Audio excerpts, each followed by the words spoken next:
Hello everyone, मेरा नाम है उत्कर्ष मिश्रा और आज हम लोग ज्योग्राफी का चैप्टर 2 भारत का भौतिक स्वरूप करने वाले हैं। बहुत इंपॉर्टेंट चैप्टर है। इस चैप्टर से एग्जाम में बहुत सारे क्वेश्चंस बनते हैं, तो इस चैप्टर के नोट्स ज़रूर प्रिपेयर करिएगा। और सबसे अच्छी बात यह है कि इस वीडियो के अंदर मैंने ऐसे पॉइंट्स बना रखे हैं ताकि आप लोगों को इस चैप्टर के ना इंपॉर्टेंट जितने भी पॉइंट्स हैं वो आप लोगों को आराम से बना लो। इस वीडियो के थ्रू ही आप लोगों को एक्स्ट्रा मेहनत करने की ज़रूरत ना पड़े। लेकिन ये बात ध्यान रखें कि आप लोग नोट्स ज़रूर प्रिपेयर कर लेना, क्योंकि नोट्स प्रिपेयर करने से ये जो पॉइंट्स लिखे हैं इनको प्रिपेयर करने से फ़ायदा सबसे पहले तो ये होगा कि आपको पूरी बुक नहीं पढ़नी पड़ेगी। तो एग्जाम टाइम में, टेस्ट टाइम में आप लोग इन्हीं पॉइंट्स को रिमेंबर कर लोगे ना, इन्हीं पॉइंट को फटाफट नज़र मार लोगे ना, तो आप लोगों के एग्जाम हो जाएगा। अगर नहीं भी पढ़े रहोगे, एक दिन पहले भी इन पॉइंट्स को फटाफट करके याद कर लोगे, क्योंकि छोटे छोटे पॉइंट्स बना रखे हैं, तो इससे आप लोगों के मार्क्स भी इनहेंस हो जाएंगे। क्लियर? तो इनके नोट्स ज़रूर प्रिपेयर कर लेना। अगर हम बात करें चैप्टर की, तो भारत का जो भौतिक स्वरूप है, तो इस चैप्टर के अंदर भारत के जो भौतिक स्वरूप है उसके बारे में बताया गया है कि भारत का भौतिक स्वरूप क्या है। तो अगर हम कुछ देखें, भौतिक स्वरूप की बात करें, उसके फीचर्स के बारे में बात करें, तो हमें यहाँ पे पर्वत देखने को मिलता है, उत्तरी मैदान, पठार देखने को मिलता है, मरुस्थल, तटीय मैदान और द्वीप समूह हमें देखने को मिलता है। अगर इसको मैं मैप के थ्रू आप लोगों को समझाने की कोशिश करूं, तो नॉर्दर्न माउंटेन, जिसे हमने पर्वत पढ़ा, पर्वत हमें यहाँ पे देखने को मिलता है जो कि चॉकलेट कलर में है। ठीक है, यहाँ पे हमें माउंटेन्स देखने को मिलता है। उत्तरी मैदान, जिसे इंग्लिश में नॉर्दर्न प्लेन कहा जाता है, ये जो ग्रीन पार्ट है यहाँ तक कवर है, इतना स्ट्रेच है, इतना फैला हुआ है। डेजर्ट की बात करें, जिसे हमने मरुस्थल पढ़ा, वो यहाँ पे थर्ड वाला येलो कलर में है। पठार की अगर हम बात करें, प्लेटू की बात करें, तो यहाँ पे पाया जाता है, फोर्थ कलर पे है। ठीक है, अगर हम आइलैंड्स की बात करें, द्वीप समूह की बात करें, तो यहाँ पे पाया जाता है। आप लोगों को पता होगा कि यहाँ लक्षद्वीप पाया जाता है और यहाँ पे अंडमान और निकोबार आइलैंड्स हमें देखने को मिलता है। कॉस्ट की बात करें, तो कॉस्ट हमारा कहाँ पाया जाता है, ये जो ब्लैक कलर का जो पार्ट है वो कॉस्ट होता है, जिसे हम तटीय मैदान भी कहते हैं। ठीक है, जो फिफ्थ वाला पार्ट है। तो सबसे पहले हम इसके अंदर हिमालय, क्योंकि 6 हैं, तो सबसे पहले हम पहले पढ़ते हैं हिमालय पर्वत को समझने की कोशिश करते हैं। हिमालय पर्वत तो हम लोगों ने देखा ही होगा फोटो वगैरह में कभी ना कभी, तो या फिर कई लोग घूम के भी आए होंगे। तो सबसे पहले हिमालय पर्वत के कुछ पॉइंट्स हम समझते हैं। तो पहला पॉइंट क्या बता रहा है कि पश्चिम पूर्व दिशा से में सिंधु से लेकर ब्रह्मपुत्र तक फैली है। तो क्या कहा जाता है, सिंधु नदी से लेकर ब्रह्मपुत्र तक फैली है। तो सिंधु नदी कहाँ है हमारा, सिंधु नदी मैप में यहाँ पर है। ठीक है, तो दिख भी रहा है कि यहाँ से लेकर ब्रह्मपुत्र नदी का है यहाँ पे। तो ये हम लोगों को दिख भी रहा है कि यहाँ से लेकर यहाँ तक पूरा फैला हुआ दिख रहा है। जो भी चॉकलेट कलर में आपको ये जो दिख रहा है ना, यहाँ तक ये पूरा क्या है, माउंटेन्स हमें देखने को यहाँ पे मिलते हैं। और विश्व की सबसे ऊंची पर्वत श्रेणी और एक अत्यधिक असम अवरोधों में से एक है। और विश्व के अंदर ये सबसे ऊंची पर्वत श्रेणी, यहाँ पे बहुत ऊंचे ऊंचे माउंटेन पाए जाते हैं। आप लोगों को पता भी होगा कि माउंट एवरेस्ट नेपाल में ही है, यहीं इसी रेंज में हमें देखने को मिलता है। और साथ ही साथ अगर कोई हमें वहां से अटैक करना पाए ना, तो हमें बहुत एक हमारे लिए एक बैरियर का काम करता है। ठीक है, कोई हम पे उधर से अटैक नहीं कर सकता, क्योंकि हमारी इस साइड क्या आ जाएगा, माउंटेन आ जाएगा जो हमें इधर से प्रोटेक्ट करता है। तो एक ये है, समझ में? दूसरी चीज क्या बताया जा रहा है कि अगर इसकी लंबाई की बात करें, तो 2400 किलोमीटर तक की हमें पूरी लंबाई देखने को मिलती है। और देखिए, अर्धवृत्त का निर्माण करती है। अर्धवृत्त क्या होता है कि आधा, जैसे ये वृत्त है तो वृत्त का आधा अर्धवृत्त होता है, तो ये हमें आधा दिख भी रहा है ऐसा, या फिर आर्क कहते हैं इसे ही। ठीक है, अगर हम आर्क कहें इसे, चाप जिसे कहा जाता है, तो एक चाप की तरह भी हमें देखने को मिलता है। ऐसे ही तो लगाते हैं मैथ्स में हम, जैसे ये है ऐसे ही तो करते हैं ना चाप, ऐसे ही तो लगाते हैं ना, ऐसे करके, ऐसा कर कुछ। ठीक है, तो ये हमें देखने को मिलता है, एक चाप की तरह हमें देखने को मिलता है। साथ ही साथ हमने पढ़ लिया कि 2400 किलोमीटर तक की यहाँ पे हमें इसकी लंबाई देखने को मिलती है। 400 किलोमीटर से लेकर 150 किलोमीटर तक की इसकी चौड़ाई देखने को मिलती है। तो 400 किलोमीटर ये कश्मीर की साइड है, इस साइड में कश्मीर की साइड, यहाँ पे देख भी रहा होगा आप लोगों को कितना ज़्यादा चौड़ा है। कि आप यहाँ पे ऊपर के साइड चौड़ा है, फिर नीचे की जैसे जैसे हम अरुणाचल प्रदेश की तरफ बढ़ते हैं छोटा होता जाता है। तो वही है कि 400 किलोमीटर से 150 किलोमीटर तक की हमें विड्थ देखने को मिलती है।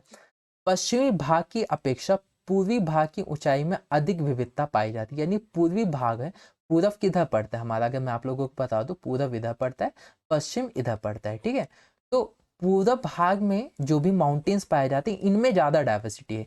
यहाँ पे उतनी डाइवर्सिटी हमें देखने को नहीं मिलेगी, माउंटेन्स उतने अजीब से नहीं देखने को मिलेंगे, उतने विभिन्न देखने को नहीं मिलेंगे, लेकिन यहाँ पूर्व के हिस्से में हमें कुछ ज़्यादा ही ऊंचाई में डाइवर्सिटी देखने को मिलती है।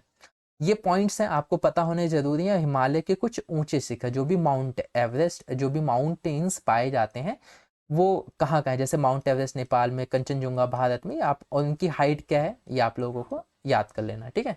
माउंट एवरेस्ट का तो पता ही कर लेना हो, कंचनजुंगा, ठीक है, जो भारत में सबसे ऊंचा है, ठीक है, ये आप लोगों को पता होना जरूरी है। अगर हम बात करें हिमालय की, तो हिमालय को 3 भागों में बांट सकते हैं। कितने भागों में हम बांट सकते हैं? हिमालय को 3 भागों में बांट सकते हैं। तो सबसे पहला जो भाग होता है वो महान या फिर आंतरिक हिमालय या फिर हिमाद्री के नाम से जाना जाता है। ये तीनों ही नाम एक ही चीज को डिनोट करते हैं, किसको? या तो महान, आंतरिक हिमालय और हिमाद्री, ठीक है। ये कहाँ पे देखने को मिलता है? ये रहा हमारा हिस्सा, जो आपको ये दिख रहा है ना, हिमाद्री वाली लाइन जा रही, यहाँ यहाँ पे ये माउंटेन्स हमें देखने को मिलते हैं। चीज वही है, नाम अलग अलग है। हिमाद्री कह लो, आंतरिक हिमालय कह लो, महान है कह लो, महान हिमालय। हिमाचल या निम्न हिमालय, जो सेकंड रेंज हमें देखने को मिलती है, ये नीचे वाली जो सेकंड नंबर पे है नीचे की साइड, ये फर्स्ट हो गई, उसके बाद सेकंड वाली देखो नीचे, तो इसे हिमाचल या फिर निम्न हिमालय के नाम से जाना जाता है।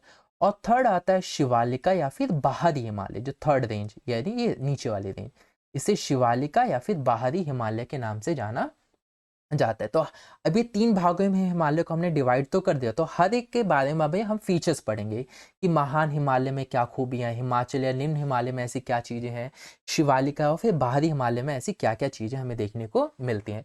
तो सबसे पहले आता है महान या फिर आंतरिक हिमालय या फिर हिमाद्री जिसे कहा जा रहा है। तो यहाँ पे जो माउंटेन्स पाए जाते हैं वो लगभग 6000 मीटर तक की एवरेज हाइट यहाँ पर आप लोगों को इन माउंटेन्स की देखने को मिलेगी। और साथ ही जो माउंटेन्स है वो असिमेट्रिकल है। असिमेट्रिकल का मतलब होता है कि इनकी शेप एक जैसी नहीं है, ठीक है, आड़े टेढ़े बने हैं आपको हिमालय देखने को मिलेंगे। साथ ही साथ इसका जो भाग है वो कोर अगर हम बात करें वो ग्रेनाइट से बना हुआ है। किससे बना हुआ? कोर की अगर हम बात करें तो ग्रेनाइट से बना हुआ है। और ये श्रृंखला जो है हमेशा बर्फ से ढकी रहती है तथा इसमें बहुत सी हिमानियों का प्रवाह होता है। हिमानियों को अगर आप लोगों को पता होगा ग्लेशियर्स कहा जाता है इंग्लिश में, तो यहाँ पे बहुत सारे ग्लेशियर्स, हिंदी में हिमानियों का आप लोगों को यहाँ पर देखने को मिलेगा। कहाँ पर? यहाँ पे का हिमालय, हिमाद्री या फिर आंतरिक हिमालय। अब दूसरे नंबर पे आता है हिमाचल या निम्न हिमालय, ठीक है, जो दूसरी कैटेगरी है। इसके अंदर अत्यधिक संपीड़ित तथा परिवर्तित शैलों से बना हुआ है। ये किससे? संपीड़ित तथा परिवर्तित शैलों से बना हुआ है। ये भी एक मिट्टी का एक प्रकार है, चट्टानों का एक प्रकार है। इसको अभी हम डिटेल में नहीं समझते हैं, एग्जाम के पर्सपेक्टिव से भी नहीं पूछा जाता है ये, वरना मैं आपको समझाता। लेकिन इतना जरूर पढ़ लो अभी कि यह संपीड़ित तथा परिवर्तित शैलों से बना है, ठीक है, लिखने में आसान, थोड़ा पॉइंट्स बढ़ जाएंगे। साथ ही साथ इनकी ऊंचाई कितनी है? यहाँ पे जो भी हिमाचल का इलाका है, यहाँ पे 3700 मीटर से लेकर 4500 मीटर तक के बीच का हमें यहाँ पे माउंटेन्स देखने को मिलती है। ऊंचाई की बात करें, चौड़ाई लगभग 50 किलोमीटर तक की देखने को मिलती है। यहाँ पे जितनी चौड़ी अगर बात करें तो 50 किलोमीटर तक। पीर पंजाल एक बहुत ही इंपॉर्टेंट और सबसे एक लंबी श्रृंखला यहाँ पे देखने को मिलता है। पीर पंजाल रेंज ये रहा, मैप में देखो मैंने आप लोगों को समझा भी रखा है। पीर पंजाल रेंज ये रहा, ये एक बहुत ही इंपॉर्टेंट और एक बहुत ही लॉन्गेस्ट, लंबी श्रृंखला रेंज मिलता है। यहाँ पे और भी धौलाधर और महाभारत की श्रृंखलाएं भी महत्वपूर्ण है। तो धौलाधर ये था, महाभारत भी यही होता है, इसमें मेंशन नहीं है पर यहाँ पे है आसपास ही, ठीक है। यहाँ पे हमें बहुत सारी कश्मीर की घाटियां भी देखने को मिलती है। हिमाचल में के कांगड़ा एवं कुल्लू की घाटी भी यहीं पे देखने को मिलती है। आपने कुल्लू का नाम सुना होगा, ठीक है, कांगड़ा का शायद ही नाम सुना होगा, लेकिन कुल्लू का तो सुना होगा। तो ये यहीं पे ही मिलता है। इस क्षेत्र को पहाड़ी नगरों के नाम से भी जाना जाता है, ठीक है। और थर्ड नंबर पे हमारा जो आखिरी में बता, हमने ऊपर पढ़ लिया, सेकंड वाला पढ़ लिया, जो थर्ड वाला होता है उसे शिवालिका या फिर बाहरी हिमालय कहा जाता है। जैसे ग्रीन कलर है ना जहां जहां दिख रहा है, यहाँ पे हमें ये देखने को मिलता है, शिवालिका बाहरी हिमालय का स्ट्रेच पार्ट। ये लगभग 10 से 50 किलोमीटर तक फैला हुआ है। और यहाँ पे अगर हम बात करें ऊंचाई की, जो माउंटेन्स की ऊंचाई की बात करें, वो 900 से लेकर 1100 मीटर तक की यहाँ पे माउंटेन्स की ऊंचाई हमें देखने को मिलती है। सारी एवरेज में है, ये बात ध्यान में रखना। ये श्रृंखलाएं नदियों द्वारा लाई गई असंपीड़ित अवसादों से बनी है। तो ये जो श्रृंखलाएं शिवालिका आपको देखने को मिलती है असंपीड़ित अवसादों से बनी हुई देखने को मिलती है हमें। यहाँ पे घाटियों पे आपको बजरी देखने को मिलेगी, जलोढ़ की मोटी परत आपको देखने को मिलेगी, ठीक है, मोटे मोटे पत्थर देखने को मिलेंगे, मिट्टी देखने को मिलेगी, आपके मिट्टी की भी बहुत मोटी मोटी परत आपको देखने को मिलेगी। निम्न हिमालय तथा शिवालिका के बीच स्थित लंबवत घाटी को दून के नाम से जाना जाता है। अब ये बात ध्यान में रखना, जो चीज समझाने जा रहा हूँ। अभी अभी तो हम थर्ड वाला पढ़ रहे हैं, इससे पहले हमने सेकंड वाला पढ़ा था, ये तो हमने थर्ड वाला भी पढ़ रहे हैं ना, इससे पहले हमने सेकंड वाला पढ़ा था। तो सेकंड वाले को किसके नाम से जाना जाता है? निम्न हिमालय। ये वाला है निम्न हिमालय, और ये लास्ट वाला है शिवालिका, ठीक है। ये हो गया निम्न वाला, लिख देता हूं यहाँ पे, भूलो मत। ये रहा हमारा शिवालिका। तो निम्न हिमालय और शिवालिका के बीच में जो रेंजेस हैं, यहाँ पे जो घाटियां पाई जाती है, उनको दून के नाम से जाना जाता है। अगेन, निम्न हिमालय और शिवालिका के बीच में जो घाटियां पाई जाती हैं, उनको दून के नाम से जाना जाता है। जैसे आपने सुना होगा देहरादून, वो भी यहीं पे, कोटली दून हो गया, पाटली दून हो गया, ये सब यहीं पर ही देखने को हमें मिलते हैं। कुछ इंपॉर्टेंट है और भी है, ये कुछ इंपॉर्टेंट है। ये तो हो गया हमारा डिवीजन। अब हम हिमालय को एक और तरीके से डिवाइड कर सकते हैं, वो होता है वेस्ट से ईस्ट के डिवीजन, यानी पश्चिम से पूर्व की ओर का विभाजन। अगर हिमालय को देखें, अभी तो हमने ऐसे पढ़ा, एक इस हिमालय में क्या, ये वाला हिमालय को क्या है और ये वाला, लेकिन अब हम ऐसा नहीं पढ़ेंगे। अब हम पढ़ेंगे जैसे हिमालय स्ट्रेच है, तो अब हम ये पढ़ेंगे कि इस जगहों में जो जैसे यहाँ से लेके यहाँ तक हिमालय, तो इस जगह में जो हिमालय पाया जाता है उस किस नाम से जाना जाता है, इस जगह पे हिमालय वो क्या नाम है, इस जगह पे अभी तो हमने ही पढ़ा है। जैसे ये हिमालय है पूरा, तो यहाँ पे इन हिमालय को किस नाम से जाना जाता है, इस हिमालय को किस नाम से, इस वाले को किस नाम से। लेकिन अब नहीं, अब हिमालय ऐसा है, इसके बीच में जो हिमालय किस नाम से जाना जाएगा, इसके बीच का हिमालय, इसके बीच का हिमालय किस नाम से जाना जाएगा, समझ में आ गया होगा।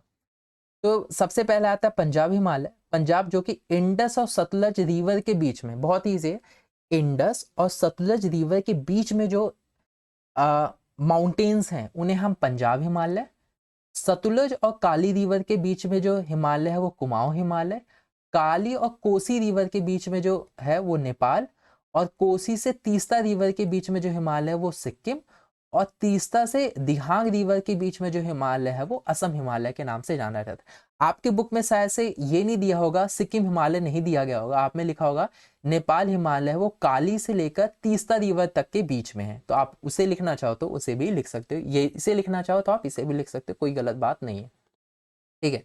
अब कुछ चीज है जो तो हमने पढ़ लिया कि क्या चीज कहाँ कहाँ पाया जाता है, ठीक है।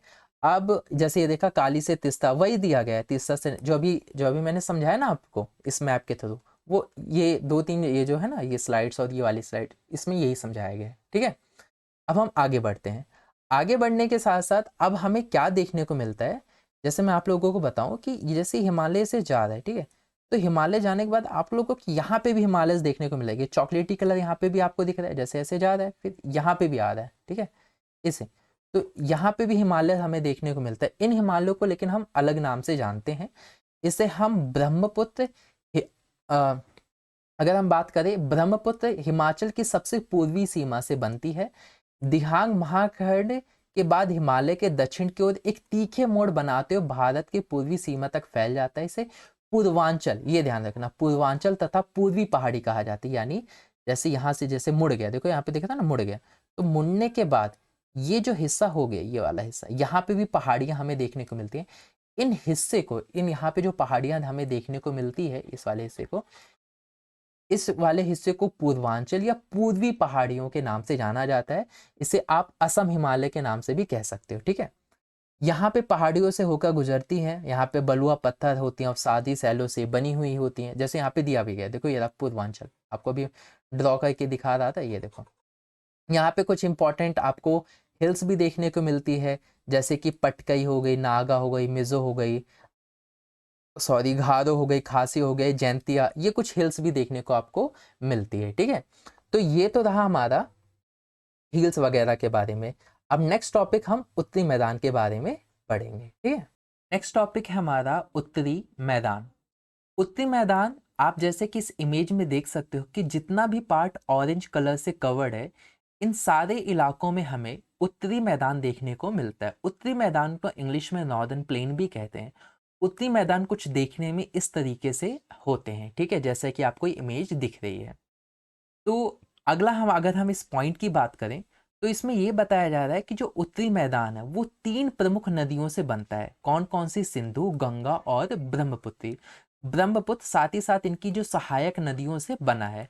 ये बात ध्यान रखना है कि उत्तर मैदान का जो निर्माण हुआ है वो सिंधु, गंगा और ब्रह्मपुत्र, साथ ही साथ इनकी जो सहायक नदियाँ हैं उनसे ब्रह्मपुत्र का निर्माण हमें देखने को मिलता है। अगर इस नॉर्दर्न प्लेन की बात करें, जितना भी ये आपको एक ऑरेंज पार्ट दिख रहा है, इन इलाकों में जलोढ़ मृदा पाई जाती है। ये बात ध्यान रखना है आप लोगों की, जो मिट्टी होती है ना, उसके बहुत सारे प्रकार होते हैं, जैसे कि काली मिट्टी होती है, लाल और पीली मिट्टी होती है। ये आप 10th क्लास में पढ़ोगे, लेकिन अभी केवल इतना समझो कि नॉर्दर्न प्लेन में उत्तरी मैदान के अंदर जलोढ़ मृदा पाई जाती है और बहुत ही ज़्यादा उपजाऊ मृदा होती है ये, ठीक है। और आगे इसके बारे में क्या बता रहा है कि लाखों वर्ष से हिमालय के गिरिपाद में स्थित होकर बड़े बड़े बेसिन द्रोणी में जलोढ़ों का निक्षेप हुआ, जिससे इस उपजाऊ मैदान का निर्माण हुआ। इसको मैं अगर बहुत ही सिंपल लैंग्वेज में आपको बताऊं कि ये जो मिट्टी है ये हिमालय के द्वारा लाई गई, कि हिमालय से जैसे इंडस हो गए, ये हिमालय रिवर्स है, गंगा ये भी हिमालय से निकलती है। तो ये सारी जो रिवर्स हैं ये अपने साथ मिट्टी लेकर आती हैं, और ये जो मिट्टी होती है बहुत ही ज़्यादा फर्टाइल होती है, और इनको बनने में बहुत ज़्यादा समय लगा है, ठीक है, इस पूरे इलाके को। अगर हम इसके विस्तार की बात करें तो इसका जो विस्तार हमें 7 लाख वर्ग किलोमीटर देखने को मिलता है। यानी इसका अगर हम एरिया बात करें, नॉर्दर्न प्लेन के एरिया की हम बात करें, तो एरिया इसका 7 लाख वर्ग किलोमीटर हमें देखने को मिलता है। अगर इसकी लंबाई हम देखें तो इसकी लंबाई है 2400 किलोमीटर, और इसकी अगर हम चौड़ाई की बात करें तो 2240 से लेकर 320 किलोमीटर तक ये चौड़ा हमें देखने को मिलता है। और ये जो नॉर्दर्न प्लेन है, आप यहाँ पे देखोगे कि यहाँ समृद्ध मृदा आवरण, पर्याप्त पानी की उपलब्धता एवं अनुकूल जलवायु के कारण कृषि की दृष्टि से भारत का अधिक उत्पादक क्षेत्र है। कि ये जो इलाका है यहाँ पे क्लाइमेट अच्छा है, मौसम ठीक है, ना तो बहुत ज़्यादा बारिश होती है ना तो बहुत ज़्यादा ठंडी पड़ती है। एक बहुत अच्छा क्लाइमेट देखने को मिलता है। खेती करने के लिए सबसे एक तो ये चीज़ चाहिए होती है, दूसरी चीज़ खेती करने के लिए चीज़ चाहिए होती है पानी। पानी भर भर के है, इंडस का पानी है, ब्रह्मपुत्र का पानी है और गंगा का पानी है। तो ये तीनों पानी की कमी पूरी कर देते हैं, ठीक है। इसी वजह से यहाँ पे खेती बहुत ज़्यादा की जाती है, और साथ ही साथ इन इलाकों में बहुत ही सघन जनसंख्या देखने को मिलती है, यानी जनसंख्या बहुत देखने को मिलती है। ज़्यादातर लोग आपको इन्हीं इलाकों में देखने को मिलेंगे। उसका सबसे बड़ा कारण यही है कि लोग ऐसी जगहों पे रहना बिल्कुल नहीं पसंद करते जहाँ बहुत बारिश हो, बहुत ठंडी हो। जैसे लद्दाख, लद्दाख कौन रहना पसंद करेगा? वहाँ पे तो बहुत ठंडी होती है। 1-2 दिन के लिए आप एक्सपीरियंस लेने के लिए जा सकते हो, रह सकते हो, पर हमेशा के लिए कहो कि 2 साल बिताने, पूरी ज़िंदगी वहीं बितानी, तो आप मना कर दोगे, ठीक है? इसी वजह से आप देखोगे कि लद्दाख जैसे इलाकों में पॉपुलेशन बहुत कम है, और दिल्ली जैसे, उत्तर प्रदेश, हरियाणा जैसे इलाकों में पॉपुलेशन हमें बहुत देखने को मिलती है। उसका सबसे बड़ा कारण ये है क्योंकि क्लाइमेट, ठीक है? साथ ही साथ पानी की सुविधा भी हमें यहाँ मिल जाती है। तो इस वजह से इन इलाकों में हमें पॉपुलेशन भी ज़्यादा देखने को मिलती है। नदी के निचले भागों में ढाल कम हो जाने के कारण नदी की गति कम हो जाती है, जिसके परिणाम स्वरूप नदीय द्वीपों का निर्माण होता है। इसे रिवर राइन आइलैंड भी कहा जाता है, ठीक है। इंग्लिश में अगर हम बात करें तो इसे रिवर राइन आइलैंड्स भी कहा जाता है। ये बनता कैसे है कि जैसे रिवर फ्लो होता है, जब रिवर फ्लो होता है तो आगे चल चल के इसकी स्पीड कम हो जाती है। जब इसकी स्पीड कम हो जाती है तो कोई ढलान है ना, उसके ऊपर चढ़ नहीं पाता, तो उसके साइड में चला जाता है। ऐसे रिवर फ्लो हो रही है, इस साइड में चली गई तो अलग अलग पार्ट्स में डिवाइड हो। जैसे फॉर एग्जांपल ये रिवर है, वो फ्लो हो रही है, ठीक है। अब यहाँ पे मिट्टी है, ठीक है। अब क्योंकि उसके पास उतनी स्पीड नहीं है तो क्या करेगी, यहाँ से टकराएगी, फिर साइड साइड में चली जाएगी, ठीक है। ये रिवर कुछ इस पार्ट्स में चली जाएगी, तो ऐसे करके आगे जाके फिर वो मिल भी जाएंगी, ठीक है। तो यहाँ पे क्या हमें देखने को मिला, ये वाला हिस्सा क्या हो गया, खाली रह गया, मिट्टी जैसा, जैसे कि आप इस इमेज में देख रहे हो। ये वाला हिस्सा खाली हो गया, मिट्टी रहेगी, उतना फोर्स नहीं। अगर बहुत पानी का बहुत फोर्स रहेगा, स्पीड में रहेगी ना, पानी भर भर के रहेगा, तो इसके ऊपर भी पानी कवर कर जाएगा, दिक्कत नहीं रहेगा। क्योंकि पानी की स्पीड कम हो जाती है और ढाल वाला इलाका रहता है तो साइड साइड में निकल जाते हैं, और बीच का जो हिस्सा एक आइलैंड जैसा क्रिएट हो जाता है। इसके लिए इसको नाम रख दिया गया है नदीय इपो, ठीक है, जिसे रिवराइन आइलैंड भी कहा जाता है। ये नदियां अपने निचले भाग में गाद एकत्र हो जाने के कारण बहुत सी धाराओं में बढ़ जाती है। इन धाराओं को वितरिकाएं कहा जाता है। तो आगे चल के मैंने क्या कहा कि ये डिवाइड हो जाती हैं, अब मिल भी सकती हैं, तो इनको क्या कहते हैं, डिस्ट्रीब्यूटरीज कहते हैं इंग्लिश में, या वितरिकाएं कहा जाता है। जैसे पानी के यहाँ ये इधर भाग गया, ये इधर चला गया, आपको दिख भी रहा होगा, इधर भाग गया कोई इधर। तो अगर मैं इसको दोबारा समझाना चाहूँ, दो एक ही होता है वितरिकाएं होता है, और एक और होता है जिसे हम कहते हैं ट्रिब्यूटरीज, इंग्लिश में कहा जाता है, ठीक है, सहायक नदी भी कहते हैं जिसे हम, ठीक है। अब होता क्या, पहले वितरिकाएं समझते हैं। जैसे एक रिवर फ्लो होती है, रिवर फ्लो होने के साथ आगे चल के वो अलग अलग पार्ट्स में डिवाइड हो गई, तो उसे हम क्या कहते हैं, वितरिकाएं, यानी इसे इंग्लिश में कहा जाता है डिस्ट्रीब्यूटरीज, आगे चल के डिवाइड हो गई। अब यहाँ पे एक दूसरा एग्जाम्पल लो, जैसे एक रिवर, फॉर एग्जाम्पल इसको मैं कहाँ बनाऊँ, यही बना देता हूँ साइड में।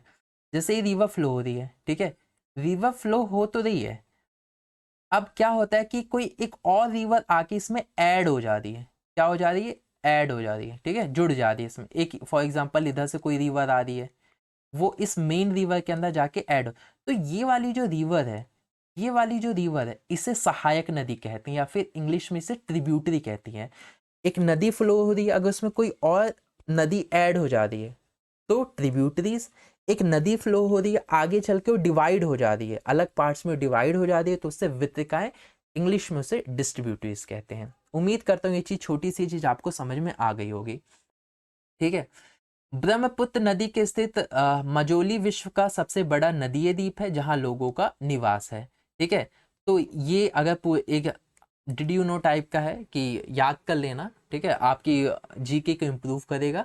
अगर पूछा जाए कि सबसे बड़ा नदीय द्वीप कहाँ है, तो आप ब्रह्मपुत्र नदी का बता देना विश्व के अंदर। साथ ही साथ ये द्वीप इतना बड़ा है कि लोग यहाँ पे निवास भी करते हैं, लोग यहाँ पर रहते भी हैं। क्लियर, आप इसकी इमेज देखना। अब क्या बताया जा रहा है कि जो उत्तरी मैदान है, मोटे तौर पे 3 उपवर्गों में विभाजित किया गया है, कि जो उत्तरी मैदान है उसको हम 3 पार्ट्स में डिवाइड कर सकते हैं। पहला आता है पंजाब का मैदान, दूसरा आता है गंगा का मैदान, और तीसरा आता है ब्रह्मपुत्र का मैदान। तो अगर हम पंजाब मैदान देखें तो ये कुछ यहाँ पे कवर्ड है, जैसे आप इमेज में दिख रहे हो। सेकंड इमेज है गंगा का मैदान, थर्ड पार्ट जो आपको दिख रहा है वो किसका है, ब्रह्मपुत्र का मैदान। एक चीज मैं आप लोगों को बता दूं कि गंगा का मैदान और ब्रह्मपुत्र के मैदान में ज्यादा कुछ आपकी बुक में दिया नहीं गया है, तो दिया नहीं गया तो जितना दिया बस केवल हम उतना ही पढ़ेंगे। पंजाब के मैदान में थोड़ा 2-3 पॉइंट बता रखा है, पर गंगा और ब्रह्मपुत्र के मैदान में बहुत कम पॉइंट्स है, तो जितना दिया हम उतना ही पढ़ेंगे, उससे ज्यादा आपको पढ़ने की जरूरत नहीं है। सबसे पहले हम बात करें अगर पंजाब का मैदान की, पंजाब मैदान की बात करें, तो उत्तरी मैदान के पश्चिमी भाग के पंजाब को मैदान कहा जाता है। कुल मिलाकर जहां पे पंजाब का हिस्सा है वो पंजाब मैदान कहलाया जाता है, पंजाब के हिस्से में, ठीक है। और टेक्निकल याद करना है तो उत्तरी मैदान का पश्चिमी भाग, आप लोगों को पता होना चाहिए कि उत्तरी मैदान अभी हमने पढ़ लिया कहाँ का है, उसका पश्चिमी भाग। तो पश्चिमी भाग कहाँ होगा, ये इमेज में शो करता हूँ, ये यहाँ, ये रहा पश्चिमी भाग, क्या रहा, कलर चेंज कर देता हूँ ताकि आपको समझ, ऐड कर देता हूँ। ये रहा, ये वाला हिस्सा, इसकी बात की जा रही है। अब तो समझ में आ ही गया होगा पंजाब के मैदान की। ये सिंधु तथा इसकी सहायक नदियों के द्वारा बनाया मैदान है। ये एक बहुत बड़ा भाग पाकिस्तान में स्थित है, कि पंजाब मैदान का बहुत बड़ा हिस्सा पाकिस्तान में देखने को हमें मिलता है। और ये सिंधु और उसकी जो सहायक नदी है, सहायक नदी अभी मैंने आपको बताया, उनके द्वारा बनाया गया है। तो इंडस की सहायक नदी कौन होगी, झेलम, चेनाब, रवि, सतलज, ये उसकी क्या है, सहायक नदी हमें देखने को मिलती है इंडस की। सिंधु तथा इसकी सहायक झेलम, चेनाब, रावी, ब्यास तथा सतलज हिमालय से बनी है, ठीक है। तो ये उसके हैं, झेलम, चेनाब, रवि, सतलज, ब्यास, ये था, ठीक है। ये सारी मिलकर इंडस वाले को ऐड कर रही है, इंडस में मिल रही हैं। मैदान के इस भाग में 2 आबों की संख्या बहुत अधिक है। अब ये 2 आब क्या होते हैं ये हम समझते हैं, लेकिन अभी इतना समझते हैं कि इन इलाकों में 2 आब बहुत ज्यादा पाए जाते हैं। अब क्या लिखा गया था, 2 आब, तो अगर हम बात करें 2, तो 2 का मतलब होता है 2, हिंदी में इंग्लिश में जैसे हम क्या लिखते हैं 2। आब का मतलब होता है वाटर, पानी। आब का मतलब क्या होता है, आब, आब का मतलब क्या होता है, वाटर या फिर पानी, यानी 2 पानी, ठीक है। ऐसे क्या है, पंजाब, पंजाब का नाम पड़ा है ना, पंजाब, PUNJAB, ठीक है। तो पंच का मतलब यहाँ पे क्या होता है, 5, और आप का मतलब अभी हमने समझा होता है वाटर। तो जहाँ 5 वाटर है वहाँ क्या है, पंजाब। अब 5 कौन कौन सी है, पहली झेलम, दूसरी चेनाब, तीसरी रावी, चौथी सतलज, पांचवी ब्यास। तो इन पांचों रिवर से मिलकर हमारा पंजाब का नाम पड़ा है। ठीक है, तो ये कुछ एग्जाम्पल है, जिसको सतलज हो गया ना, ये सारी चीजें। अगला आता है गंगा का मैदान। ठीक है, अब जैसा कि मैंने आपको बताया कि गंगा के मैदान में ज़्यादा कुछ दिया नहीं गया, पर जितना भी दिया गया मैं उतना आपको अच्छे से समझाऊंगा। तो गंगा का जो मैदान है उसका विस्तार की अगर हम बात करें तो घग्गर और जो तीस्ता नदियों के बीच तक हमें उसका गंगा का मैदान देखने को मिलता है। और अच्छे से समझने के लिए अगर कोई इमेज है तो आप देख सकते होगे कि ये है गंगा का मैदान। ठीक है, तो ये इन इलाकों में, हाँ ये इलाके हैं, इन इलाकों में हमें गंगा का मैदान देखने को मिलता है। इन इलाकों में जो येलो येलो से कवर्ड किया है, इन इलाकों में हमें गंगा का मैदान देखने को मिलता है, या फिर इस इमेज से भी समझ सकते हो। हम्म ये उत्तरी मैदान जैसे हरियाणा हो गया, दिल्ली, उत्तर प्रदेश, बिहार, झारखंड, पश्चिम बंगाल तक फैला हुआ गंगा का मैदान हमें देखने को मिलता है। ब्रह्मपुत्र का मैदान, अच्छा ये रही इमेज, सब देखो यही इमेज है जो आपको दिखाना चाहता था। पंजाब प्लेन ये रहा, पंजाब का हिस्सा, पंजाब का यहाँ पे है। गंगा प्लेन जो अभी हमने पढ़ा वो यहाँ है, ये रहा। ठीक है, वेस्ट बंगाल हो गया, उत्तर प्रदेश हो गया, दिल्ली हो गया, झारखंड हो गया, तो यहाँ पे हो सब सारी चीजें हो गई। ठीक है, अब आता है ब्रह्मपुत्र का मैदान। ब्रह्मपुत्र के मैदान को असम का मैदान भी कहा जाता है। अगर देखा जाए तो ब्रह्मपुत्र का मैदान यहाँ पे पाया जाता है, ये रहा, ब्लैक कलर से कवर है। ये वाला जो हिस्सा है, ये वाला है गंगा, और ये वाला जो हिस्सा था वो रहा पंजाब प्लेन। तो ये चीज़ तो आपको समझ में आ गई होगी, इमेज के थ्रू भी समझाया तो मन में एक इमेज तो बनी गई होगी, डाउट तो रहा नहीं होगा। नेक्स्ट स्लाइड्स हमें दिखाता है कि उत्तरी मैदानों को ना हम 4 भागों में विभाजित कर सकते हैं। पहला भाबर, ये रहा। दूसरा तराई, ये रहा। थर्ड है बांगर, ये रहा। और चौथा है खादर, ये रहा। अब एक एक करके इन भाबर, तराई, बांगर और खादर के बारे में समझते हैं। तो सबसे पहले हम भाबर के बारे में समझते हैं। भाबर के बारे में क्या बताता है कि नदियां पर्वतों से नीचे उतरते समय शिवालिका की ढाल पर 8 से 16 किलोमीटर चौड़ी पट्टी में गुटिका का निक्षेपण करती है, जिसे भाबर के नाम से जाना जाता है। अब इसे मैं समझाता हूँ। टेक्निकल तो ये चीज़ है, कहा जा रहा है कि रिवर जब हिमालय से नीचे उतरती है तो अपने साथ पत्थर भी लेकर आती है, क्योंकि रिवर अपने साथ छोटे छोटे कंकड़, बड़े बड़े पत्थर को फ्लो करते हुए लेकर चली आते हैं। टाइम लगता है, ये नहीं कि आप देखोगे तो बड़े बड़े पत्थर फ्लो ही होते हैं। धीरे धीरे करके थोड़ा आगे, थोड़ा आगे, थोड़ा आगे, तो ऐसे बहुत टाइम लग जाता है, आते आते इकट्ठा होते हैं। तो ये इन इलाकों में आके इस जगह पे आकर इकट्ठा हो जाते हैं। और ये वाला जो इलाका है इसे भाबर के फिर नाम से जाना जाने लगता है, कि जहां पर रिवर्स नीचे उतरती हैं और धीरे धीरे करके जो उनके द्वारा लाए गए पत्थर होते हैं वो इकट्ठा हो जाते हैं एक जगह, उसे हम भाबर के नाम से जानते जानते लगते हैं। और इसकी विड्थ की अगर हम बात करें तो 8 से 16 किलोमीटर तक की इसकी विड्थ हमें देखने को मिलती है। अब दूसरा जो टर्म आता है वो तराई का टर्म आता है। ये सरिताएं इस भावर पट्टी में विलुप्त हो जाती हैं। ये सरिताएं और नदियां पुनः दक्षिण से पट्टी से निकल जाते हैं एवं तथा दलदली क्षेत्र का निर्माण करते हैं, जिसे तराई कहा जाता है। अब समझो, इस इमेज में ही समझो कि जैसे आपको ये बड़े बड़े पत्थर दिख रहे हैं, जब इन बड़े बड़े पत्थर में जब ऊपर से रिवर तो आ ही रहा होता है, अब मैंने बताया कि रिवर के साथ साथ पत्थर भी आते हैं, तो पत्थर तो चलो इधर इकट्ठा हो गए, लेकिन पत्थर जो है ना पानी को नहीं रोक पाते हैं। इसके अंदर जगह क्रैक्स जो होती हैं इनके अंदर चले जाते हैं, और फिर पानी ये ऐसे ऐसे जाने लगते जाए, फिर निकलते निकलते निकलते वो एक इस जगह पे निकलते हैं। ठीक है, जब इस जगह पे निकलते हैं तो कुछ इस तरीके से दिखते हैं। यहाँ पे आपको कैसा दिख रहा है, यहाँ पे तो गायब हो गए, यहाँ पे तो कुछ है ही नहीं, गायब हो गए यहाँ से बाबर वाले। फिर जहाँ ये निकल रहे हैं तो वहां पे कैसा कीचड़ जैसा आपको देखने को मिल रहा है। ठीक है, दलदली इलाका बनाते हैं, इसको ही तराई के नाम से जानते हैं। ठीक है, इसे ही तराई के नाम से जानते हैं। ठीक है, अगला आता है हमारा, अगर इसी की बात करें, इस इलाके की बात करें, तराई की बात करें, तो यहाँ पे बहुत सारे वन्य प्राणियों से भरा हुआ इलाका है। ये घने जंगल देखने को मिलते हैं।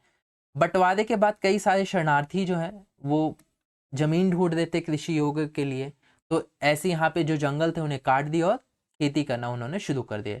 यहाँ पे दूधवा राष्ट्रीय पार्क भी देखने को मिलता है। दूधवा नेशनल पार्क है उत्तर प्रदेश के अंदर, ठीक है, ये रहा। तो ये आपको समझ में आ गया होगा भाबर क्या है, तराई क्या है, और अब समझते हैं हम बांगर।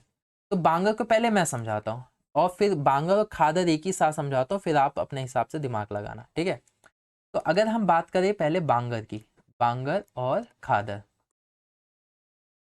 तो खादर में क्या आ रहा है, खा आ रहा है, क्या आ रहा है, खा, ठीक है। बांगर में क्या आ रहा है, बा। हिंदी वर्ड वाले में खा पहले आता है, बा पहले आता है, तो आप कहोगे हिंदी वर्ड वाले में सर खा पहले आता है, तो खा पहले आता है, तो इस वजह से क्या है, न्यू। बा बाद में आता है, तो इसके लिए ओल्ड।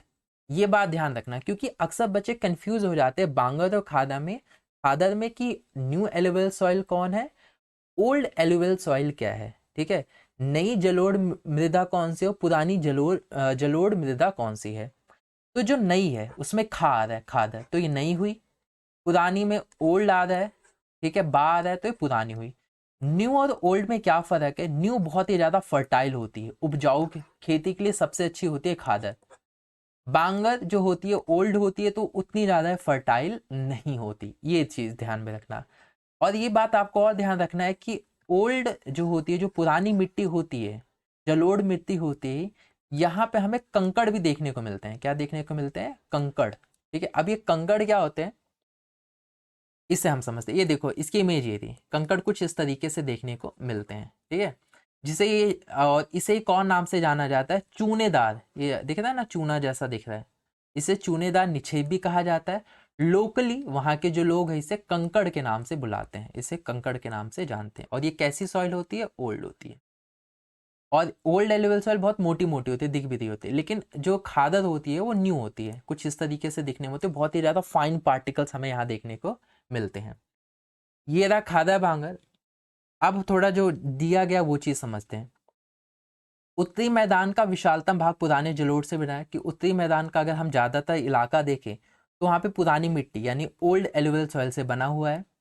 यहाँ मैदान के ऊपर स्थित है तथा वेदिका जैसी आकृति प्रदान करता है। ये ऊपर है, ये जो आप इस इमेज में टेरेस आप देख रहे हो ना, टेरेस, ये तो यहाँ पे हमें कौन सा सॉइल देखने को मिलता है, ये ओल्ड एलुवियल सॉइल हमें देखने को मिलता है, जिसे हम बांगर कह रहे हैं। यहाँ पे चूनेदार निक्षेप भी होता है, जो कि अभी हमने कहा, जिसे कंकड़ के नाम से भी जाना जाता है। खादर जो होता है ये नई सॉइल होते हैं, फर्टाइल होती है, अभी हमने पढ़ लिया। ये होता है कि युवा सॉइल होती है, इसे खादर कहा जाता है। ये हर वर्ष निर्माण होता रहता है, क्योंकि ये पानी के द्वारा लाए जाते हैं, ठीक है। तो पानी हर साल नए नए अपने मिट्टी लेकर आती रहती है, तो इसी वजह से ये बहुत ही ज़्यादा अच्छी सॉइल होती है, फर्टाइल सॉइल होती है। तो इसी के साथ अपना ये टॉपिक जो होता है वो कवर होता है, कंप्लीट होता है। नेक्स्ट टॉपिक है हमारा प्रायद्वीपीय पठार। ये चीज ध्यान दे लो कि ये बहुत ही ज्यादा इंपॉर्टेंट टॉपिक है, इस टॉपिक से एग्जाम में क्वेश्चन बनते हैं। कौन सा इंपॉर्टेंट टॉपिक है वो मैं वीडियो के अंदर बताऊंगा, कि ये वाला तो पार्ट जरूर याद करिएगा। और भी चीजें आप याद करना है, लेकिन जो मैं मार्क करूंगा उसे तो जरूर आपको करना ही करना है, वहां से अक्सर क्वेश्चन बनते हैं, ठीक है। तो इस टॉपिक की शुरुआत करते हैं इस मतलब को समझने से कि प्रायद्वीपीय क्या होता है और पठार क्या होता है। तो पहले हम पठार समझते हैं। जैसा कि आपको ये इमेज शो कर रही है, ये पठार को शो कर रही है, ठीक है। अगर मैं आप लोगों के लिए थोड़ा और इसे एक्सप्लेन करूं तो क्या हमें पता चलता है कि जो पठार होता है, जमीन के ऊपर ऊंचा उठा हुआ भाग होता है। मेरे साथ बोलिए क्या, कि जमीन के ऊपर ऊंचा उठा हुआ भाग को ही हम क्या कहते हैं, पठार कहते हैं। पठार को अगर आपको इंग्लिश में जानने की इच्छा है तो उसे हम प्लेटू के नाम से बुलाते हैं, ठीक है। जैसे आप इसको इमेज में समझाऊं, कि जैसे जमीन है, जमीन के ऊपर ऊंचा उठा हुआ भाग, ठीक है, इसे ही हम क्या कहते हैं, प्लेटू कहते हैं। अब यहाँ पर एक डिफरेंस आपको पता होना जरूरी है, वो डिफरेंस है माउंटेन्स का और पठार का, ठीक है। जैसा कि माउंटेन्स जो होते हैं ये भी तो जमीन के ऊपर ऊंचा उठा हुआ भाग होता है, ये भी तो जमीन के ऊपर ऊंचा मतलब भाग होता है। तो डिफरेंस क्या है, तो एक डिफरेंस मैं बताता हूं, कि जो पठार होते हैं ना, इनकी पीक नहीं होती, यानी इनकी चोटी नहीं होती। जैसे माउंटेन्स की चोटी होती है, जैसे ये रहा, इसकी चोटी ये रही, इसकी चोटी ये रही ना, पीक्स होते हैं। लेकिन पठार जो होता है इसकी कोई चोटी नहीं होती, क्लियर। तो इससे आप एक छोटा सा डिफरेंस कर सकते हो माउंटेन और प्लेटू के बीच में। अब हम समझते हैं प्रायद्वीपीय। प्रायद्वीपीय समझने से पहले आपको ये समझना पड़ेगा, जैसे कि फोर्थ पॉइंट है, मतलब जो 4 मार्क किया गया, ये है पेनिनसुलर प्लेटू, ठीक है, जो प्रायद्वीपीय पठार इसे हिंदी में कहते हैं। पेनिनसुलर को ही प्रायद्वीपीय कहते हैं। तो इसका इंग्लिश आप याद कर लेना, मन होगा तो आपको, ठीक है। तो अगर हम देखें तो फोर्थ पॉइंट यहाँ मतलब फोर्थ पार्ट यहाँ से लेके यहाँ तक कवर है, तो यहाँ पर हमारा पेनिनसुलर प्लेटू पाया जाता है। तो ये तो आपको दिख गया कि पेनिनसुलर प्लेटू हमें कहाँ देखने को मिलता है। अब आते हैं इसके मीनिंग पे कि आखिरकार पेनिनसुलर का मतलब क्या होता है।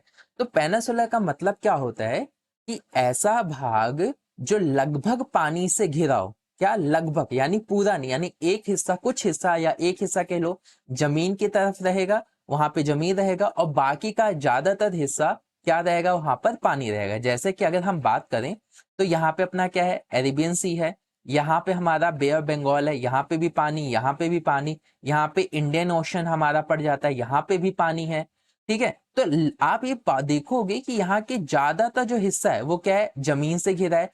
पर एक हिस्सा यानी ऊपर का हिस्सा अगर आप देखोगे तो ये जमीन से ये किससे घिरा है, ये जमीन से घिरा, और यहाँ का हिस्सा पानी से घिरा है, और ये वाला जो हिस्सा किससे घिरा है, जमीन से घिरा है। तो यही है पेनिनसुलर। और इसका नाम कैसे पड़ा, पेनिनसुलर, ये रीजन क्रिएट कर रहा है, प्लेटू यहाँ पाए जाते हैं, तो पेनिनसुलर प्लेटू। तो ये छोटी सी चीज है, ये भी आप लोगों को उम्मीद करता हूँ अच्छे से समझ में आ गई होगी। अब मूव करते हैं नेक्स्ट पॉइंट की तरफ। यहाँ से पॉइंट्स आप लोगों को लिखते हुए चलने हैं जो कि इंपॉर्टेंट होंगे, ठीक है। तो सबसे पहला पॉइंट आता है, प्रायद्वीपीय पठार एक मेज की आकृति वाला स्थल है। कैसे मेज, मेज क्या होता है कि जमीन से ऊपर ऊंचा उठा हुआ होता है, मेज भी तो जमीन के ऊपर ऊंचा उठा हुआ भाग होता है, तो सेम वही मेज की आकृति का होता है, ठीक है। दूसरा पॉइंट क्या कहता है कि पुरानी क्रिस्टलीय, अग्नेय तथा रूपांतरित शैलों से बना है। तो अगर हम इसकी फॉर्मेशन की बात करें तो ये इनसे बनकर बनता है, क्लियर। क्रिस्टलीय क्या, अग्नेय क्या है, रूपांतरित शैली क्या होती है, इनके बारे में ज्यादा डिस्कशन नहीं, बस इनसे बना है, आप ये याद कर लो अभी, ठीक है। अगला पॉइंट क्या बताता है कि ये गोंडावना भूमि के टूटने एवं उपवाह के कारण बना। अपवाह का मतलब क्या होता है, शिफ्ट होना। क्या हुआ, आप लोगों को ये पता होना चाहिए, आपने छोटी क्लासों में पढ़ा भी होगा कि जो इंडिया है वो गोंडवाना भूमि पर है, मतलब क्या कह सकते हैं उसका पार्ट थी, ठीक है। फिर जब उससे वो टूटी तो धीरे धीरे धीरे धीरे टकरा के वो क्या हुआ, यूरेशियन प्लेट से जाके टकराई, जिससे हमारे न्यूली माउंटेन्स बने, पर्वत बने, क्लियर। ये इसी के कारण अगर हम देखें, जब इससे टूटी और फिर जब धीरे धीरे यूरेशियन प्लेट की तरफ मूव होने लगी, तभी हमारा प्लेटू का पठार का निर्माण होता है, क्लियर। इतनी चीज समझ में, गोंडवाना भूमि से टूटी और बहते बहते गई, तो धीरे धीरे करके फॉर्म हो गई, ठीक है। ये जियोलॉजिकल प्रोसेस है, इसकी डिटेल में भी हमें नहीं जाना, ठीक है, और आएगा भी नहीं, ठीक है। ये एक चीज मैं आप लोगों को और बता देना चाहता हूं, अगर हम बात करें माउंटेन्स की और बात करें प्लेटू की, तो आप ये पाओगे कि as compared to mountains, Bharat देश के अंदर जो आप माउंटेन्स देखने को मिलते हैं, उसके कंपैरिजन में अगर हम प्लेटू की एज की बात करें तो हम ये पाएंगे कि जो प्लेटू हैं, जो पठार हैं, उनकी एज बहुत पुरानी, यानी कहने का मतलब माउंटेन से भी पहले प्लेटू थे, ठीक है। ये अपना पॉइंट है। अगला पॉइंट की तरफ मूव करते हैं। ये बताता है कि ये जो पठारी भाग है ये चौड़ी है, मतलब काफी ज्यादा ब्रॉड है, ठीक है, मतलब फुल फैला हुआ है, और छिछली है, कभी यहाँ है कभी यहाँ है, ऐसा मतलब अच्छे से स्प्रेड होके। और ये गोलाकार पहाड़ियां, तो गोलाकार पहाड़ियां कुछ इस तरीके से होती है, जैसे कि आप इमेज में भी देख सकते हो कि कैसा गोल गोल मटोल मटोल से लग नहीं रहे, ये क्यूट क्यूट से। तो ये गोलाकार पहाड़ियां भी हैं। तो ये रहा पॉइंट इसका। अब यहां से शुरू होता है मेन पॉइंट आपका, जो कि एग्जाम में पूछा जाता है, ठीक है। पहला तो ये पॉइंट जो पूछा जाता है वो ये है कि इस पठार के दो मुख्य भाग हैं। अगर आप इस पठार को डिवाइड करना चाहोगे, प्रायद्वीपीय पठार पेनिनसुलर प्लेटू को डिवाइड करोगे, तो हम दो पार्ट्स में इसे डिवाइड कर सकते हैं। पहला आता है मध्य उच्च भूमि और दूसरा आता है दक्कन का पठार। मध्य उच्च भूमि को हम इंग्लिश में सेंट्रल हाईलैंड्स कहते हैं। तो एक बार मैं इसको दिखाता हूं कहां पर है, क्या कहते हैं, सेंट्रल हाईलैंड्स। तो मध्य उच्च भूमि देखो, पहले देखते हैं मैप में कहा, ये कुछ यहां पर है, ठीक है, ये यहां पर, ठीक है। ये हो गया हमारा पहला वाला, मैं मार्क कर दिया। दूसरा क्या है, दक्कन का पठार। दक्कन के पठार को हम इंग्लिश में कहते हैं डेक्कन प्लेटू, ठीक है, क्या कहते हैं, डेक्कन प्लेटू, वेरी गुड। तो ये देखो डेक्कन प्लेटू हमारा यहाँ पाया जाता है, ये यहाँ पर, ठीक है। ये रहा हमारा ये रहा दूसरा नंबर, ठीक है। तो इन्हीं से हमारा पठार पूरा बना हुआ है। तो यहाँ पे हमें देखने को मिलेंगे पठार। तो दो पार्ट्स में डिवाइड कर दिया। अब हर एक पार्ट्स की जो क्वालिटीज हैं या उनके बारे में जो पॉइंट्स है, अब वो हम समझने की कोशिश करते हैं। तो सबसे पहला हम समझेंगे मध्य उच्च भूमि, यानी किसके बारे में समझेंगे, इस पार्ट्स के बारे में समझेंगे। ठीक है, तो पहला ये बताता है, पहला पॉइंट कहता है कि नर्मदा नदी के उत्तर में प्रायद्वीपीय पठार का वह भाग है जो कि मालवा के पठार के अधिकतर भागों पर फैला है, उसे मध्य उच्च भूमि के नाम से जाना जाता है। ठीक है, तो इसको आप थोड़ा इमेज के समझते हैं। पहला ये बात ध्यान रखना, नर्मदा नदी के उत्तर में। ठीक है, तो आप लोगों को पता होना चाहिए कि हमारा पश्चिम इधर पड़ता है। ठीक है, ये पश्चिम मेरा, अगर बात करें पूरब इधर पड़ता है, दक्षिण हमारा नीचे की साइड पड़ता है, और उत्तर की बात करें तो ऊपर पड़ता है। ठीक है, अब ये क्या कह रहा है, नर्मदा रिवर, तो नर्मदा रिवर ही देखो ये रही। ठीक है, नर्मदा रिवर के ऊपर यानी उत्तर कह रहा है, उत्तर, तो उत्तर हमारा इस साइड पड़ेगा। तो यहाँ हमें देखने को मिलता है मालवा प्लेटू, यहाँ पे भी हमें देखने को मिलता है, मालवा प्लेटू का जिक्र है ना, ये देखो मालवा के पठार वही है, ये अधिकतर भागों पर फैला है। तो यानी मतलब हमें यहाँ पर देखने को मिलता है। ठीक है, जैसे कि अगर इमेज में भी देखें हम इस वाले में, देखो नर्मदा रिवर यहाँ से फ्लो हो रही है, मान लो यहाँ पे हमें देखने को मिल रहा है। ठीक है, और भी अभी आगे और भी पॉइंट है, ये ना, उम्मीद करता हूँ ये चीज समझ में आ गई कहाँ पर है। अब थोड़े और दूसरे पॉइंट्स की तरफ ध्यान देखते हैं। दूसरा पॉइंट क्या कहता है, विंध्य श्रृंखला दक्षिण में सतपुड़ा श्रृंखला तथा उत्तर पश्चिम में अरावली से घिरी है। कौन सी, विंध्य श्रृंखला। तो विंध्य श्रृंखला देखे कहाँ पे, ये रहा विद्या रेंज, ये वाला रेंज। ठीक है, ये क्या कह रहा है कि दक्षिण में सतपुड़ा, तो दक्षिण कहाँ पड़ता है, हम ये हमने पढ़ा दक्षिण नीचे पड़ता है, तो सतपुड़ा देखो इससे घिरा है। ठीक है, और दूसरा क्या कह रहा है, एक मिनट, ये रहा उत्तर पश्चिम में अरावली से घिरी है। तो क्या कह रहा है, उत्तर पश्चिम, उत्तर कहाँ है, उत्तर ऊपर है, पश्चिम कहाँ पड़ता है, इस साइड, तो देखो अरावली।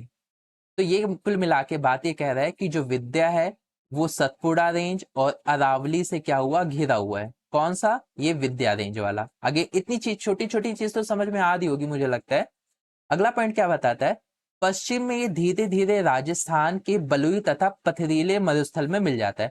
तो कहाँ पश्चिम में, ऑफकोर्स राजस्थान का अपना मिलता है। तो अगर हम राजस्थान की बात करें तो राजस्थान अपना यहाँ है। तो क्या कह रहा है कि धीरे धीरे जाके यहाँ पे जो प्लेटू पाए जाते हैं, धीरे धीरे जाके राजस्थान में मिल जाते हैं। कुल मिलाकर ये इतना ही कहना चाहता है। देखो धीरे धीरे राजस्थान के बलुई तथा पथरीले मरुस्थल में मिल जाते हैं, क्योंकि वहां पे बलुआई पत्थर तो पाया जाता है, रेतीले पत्थर पाए जाने के कुछ पॉइंट्स। अभी देखते हैं और भी पॉइंट्स हैं, ये रहा। और क्या बताता है कि इस क्षेत्र में बहने वाली जो नदियां हैं वो चंबल हैं, ये याद कर लेना कौन सी नदियां बहती है, चंबल है, सिंध है, बेतवा है और केन है, और उत्तर पूरब की तरह बहती हैं। मतलब उत्तर पूरब की तरह नहीं, तरफ होगा ये। ठीक है, उत्तर पूरब की तरफ बहती है। तो उत्तर कहाँ है, ऊपर, पूरब कहाँ है, इधर, तो मतलब कुछ इस रेंज में बहती हैं। क्लियर, मतलब ये अगर बात करें जैसे उत्तर यहाँ पे अपना, ठीक है, पूरब इधर पड़ता है अपना, तो ये कह रहा है उत्तर पूरब, तो लगभग यहाँ बहती है, यहाँ कोई बह जाएगा, कोई यहाँ ऐसी बहती है। वह इस क्षेत्र को ढाल को दर्शाती है। तो अगर उत्तर पूरब को बहने का मतलब है कि यहाँ मतलब ऊंचाई होगी तभी तो इस तरफ जा रही है। अगर इस साइड मान लो अगर कोई चीज यहाँ ऊंचा है तो कहाँ जाएगा, यहाँ जाएगा। अगर इधर ऊंचा होगा तो कहाँ जाएगा, इधर आएगा। तो वही कि ये वाला हिस्सा ऊंचा है तभी पानी इधर नीचे की तरफ जाता है। क्लियर, यानी थोड़ा और मैं बताऊं कि पानी इधर, अगर इधर ऊंचाई है तो पानी इसका इस तरफ फ्लो करता है, यानी ढाल इसका इधर है, इस ये ऊंचा है। ठीक है, अब आप इतना मोटिव यही है कि आप लोगों को छोटी से छोटी चीज समझ में आ जाए, कोई डाउट ना रह जाए। ठीक है, इस टॉपिक से रिलेटेड ये भी हमने पढ़ लिया। अगला बात क्या कहता है कि मध्य उच्च भूमि पश्चिम में चौड़ी लेकिन पूरब में संकीर्ण है। यानी कहा पश्चिम में चौड़ी दिखती है, पूरब में संकीर्ण है। तो अगर हम बात करें पश्चिम की, तो पश्चिम हमारा इधर है, पश्चिम में ये चौड़ी है, और जैसे जैसे आप पूरब की तरफ मूव करोगे तो इसकी जो विड्थ है वो क्या हो जाएगी, कम हो जाएगी। तो ये हो गया पॉइंट। अगला पॉइंट क्या बताता है, इस पठार के पूर्वी विस्तार को स्थानीय रूप से बुंदेलखंड तथा बघेलखंड के रूप से जाना जाता है। ये पॉइंट ध्यान में रखना है कि इस पठार का जो पूर्वी विस्तार यानी जो पूरब की तरफ जब ये गया है पठार, तो उस पठार को लोकली जो लोग हैं, स्थानीय रूप से जो लोग, उसे बुंदेलखंड कहते हैं और बघेलखंड कहते हैं। अगर मैप में हम देखें तो मैप में तो वैसे यहाँ पे शो नहीं किया गया है, लेकिन तो भी मैं आपको कहाँ पर एक मिनट, ये यहाँ पर, यहाँ इस जगह पे आपको बुंदेलखंड बघेलखंड यहीं पर आपको मिल जाएंगे, ठीक है। तो आप अगर मैप देखना चाहो तो आप देख सकते हो। अगला पॉइंट होता है इसके और पूर्व के विस्तार को दामोदर नदी द्वारा अपोहित छोटा नागपुर पठार दर्शाता है कि अगर आप इसके और पूर्व की तरफ जाओगे तो पूर्व की तरफ किधर, इस तरफ अगर हम जाएंगे तो हमें क्या मिलेगा, छोटा नागपुर पठार, जिसे छोटा नागपुर प्लेटू, ये देखो ये रहा। तो ये इस चीज को दर्शा रहा है। तो ये रहा कुछ अपना पॉइंट, ठीक है। ये किससे लेकर, मध्य उच्च भूमि से रिलेटेड। अब हम बात करने वाले हैं दक्षिण का पठार, जिसे हम डेक्कन पठार भी कहते हैं। अब डेक्कन पठार, जिसे हम इंग्लिश में अभी हमने समझा था, उसे हम डेक्कन प्लेटू कहते हैं। तो डेक्कन प्लेटू को एक बार मैं दोबारा मार्क कर देता हूँ कि देखो ये रहा डेक्कन प्लेटू, कुछ अपना यहाँ पे पाया जाता है, ठीक है। डेक्कन प्लेटू का ये हिस्सा भी आता है, उसके बारे में भी हम आगे स्टडी कर देंगे, लेकिन अभी ये मार्क कर दो जो यहाँ पर ये है, ठीक है। ये रहा अपना डेक्कन प्लेटू। यहाँ पर अगर हम देखें तो ब्लैक सॉइल मिलती है। वैसे ब्लैक सॉइल के बारे में आप 10th क्लास में पढ़ोगे, लेकिन अगर स्टेट्स जानना है तो जैसे यहाँ पे महाराष्ट्र आ जाता है, गुजरात के भी हिस्सों में पाए जाते हैं ब्लैक सॉइल। तो ये कुछ स्टेट्स हैं, और भी हैं पर इतना काफी है अभी आप लोगों के लिए। तो पहला पॉइंट क्या बता रहा है डेक्कन का पठार में, कि यह एक त्रिभुजाकार पठार है। कैसा, ट्राइंगल है। तो आपको बन भी रहा है, देखो ये ट्राइंगल जैसा नहीं बता, ये देखो ना, ये ट्राइंगल जैसा लग भी रहा है हमें। तो ये देखो थोड़ा और डिटेल कर देता हूँ, देखो ट्रायंगल जैसा हमें लग भी रहा है, क्लियर। ये एक त्रिभुजाकार पठार है, हमने देख लिया। ये नर्मदा नदी के दक्षिण में स्थित है। तो नर्मदा रिवर ये रही, तो इसके दक्षिण का है नीचे, तो इसके इस नीचे, तो ये देखो मिल गया हमें डेक्कन प्लेटू, ये चीज। उत्तरी विस्तार, अगर हम इसकी बात करें उत्तरी विस्तार, तो सतपुड़ा की श्रृंखला है।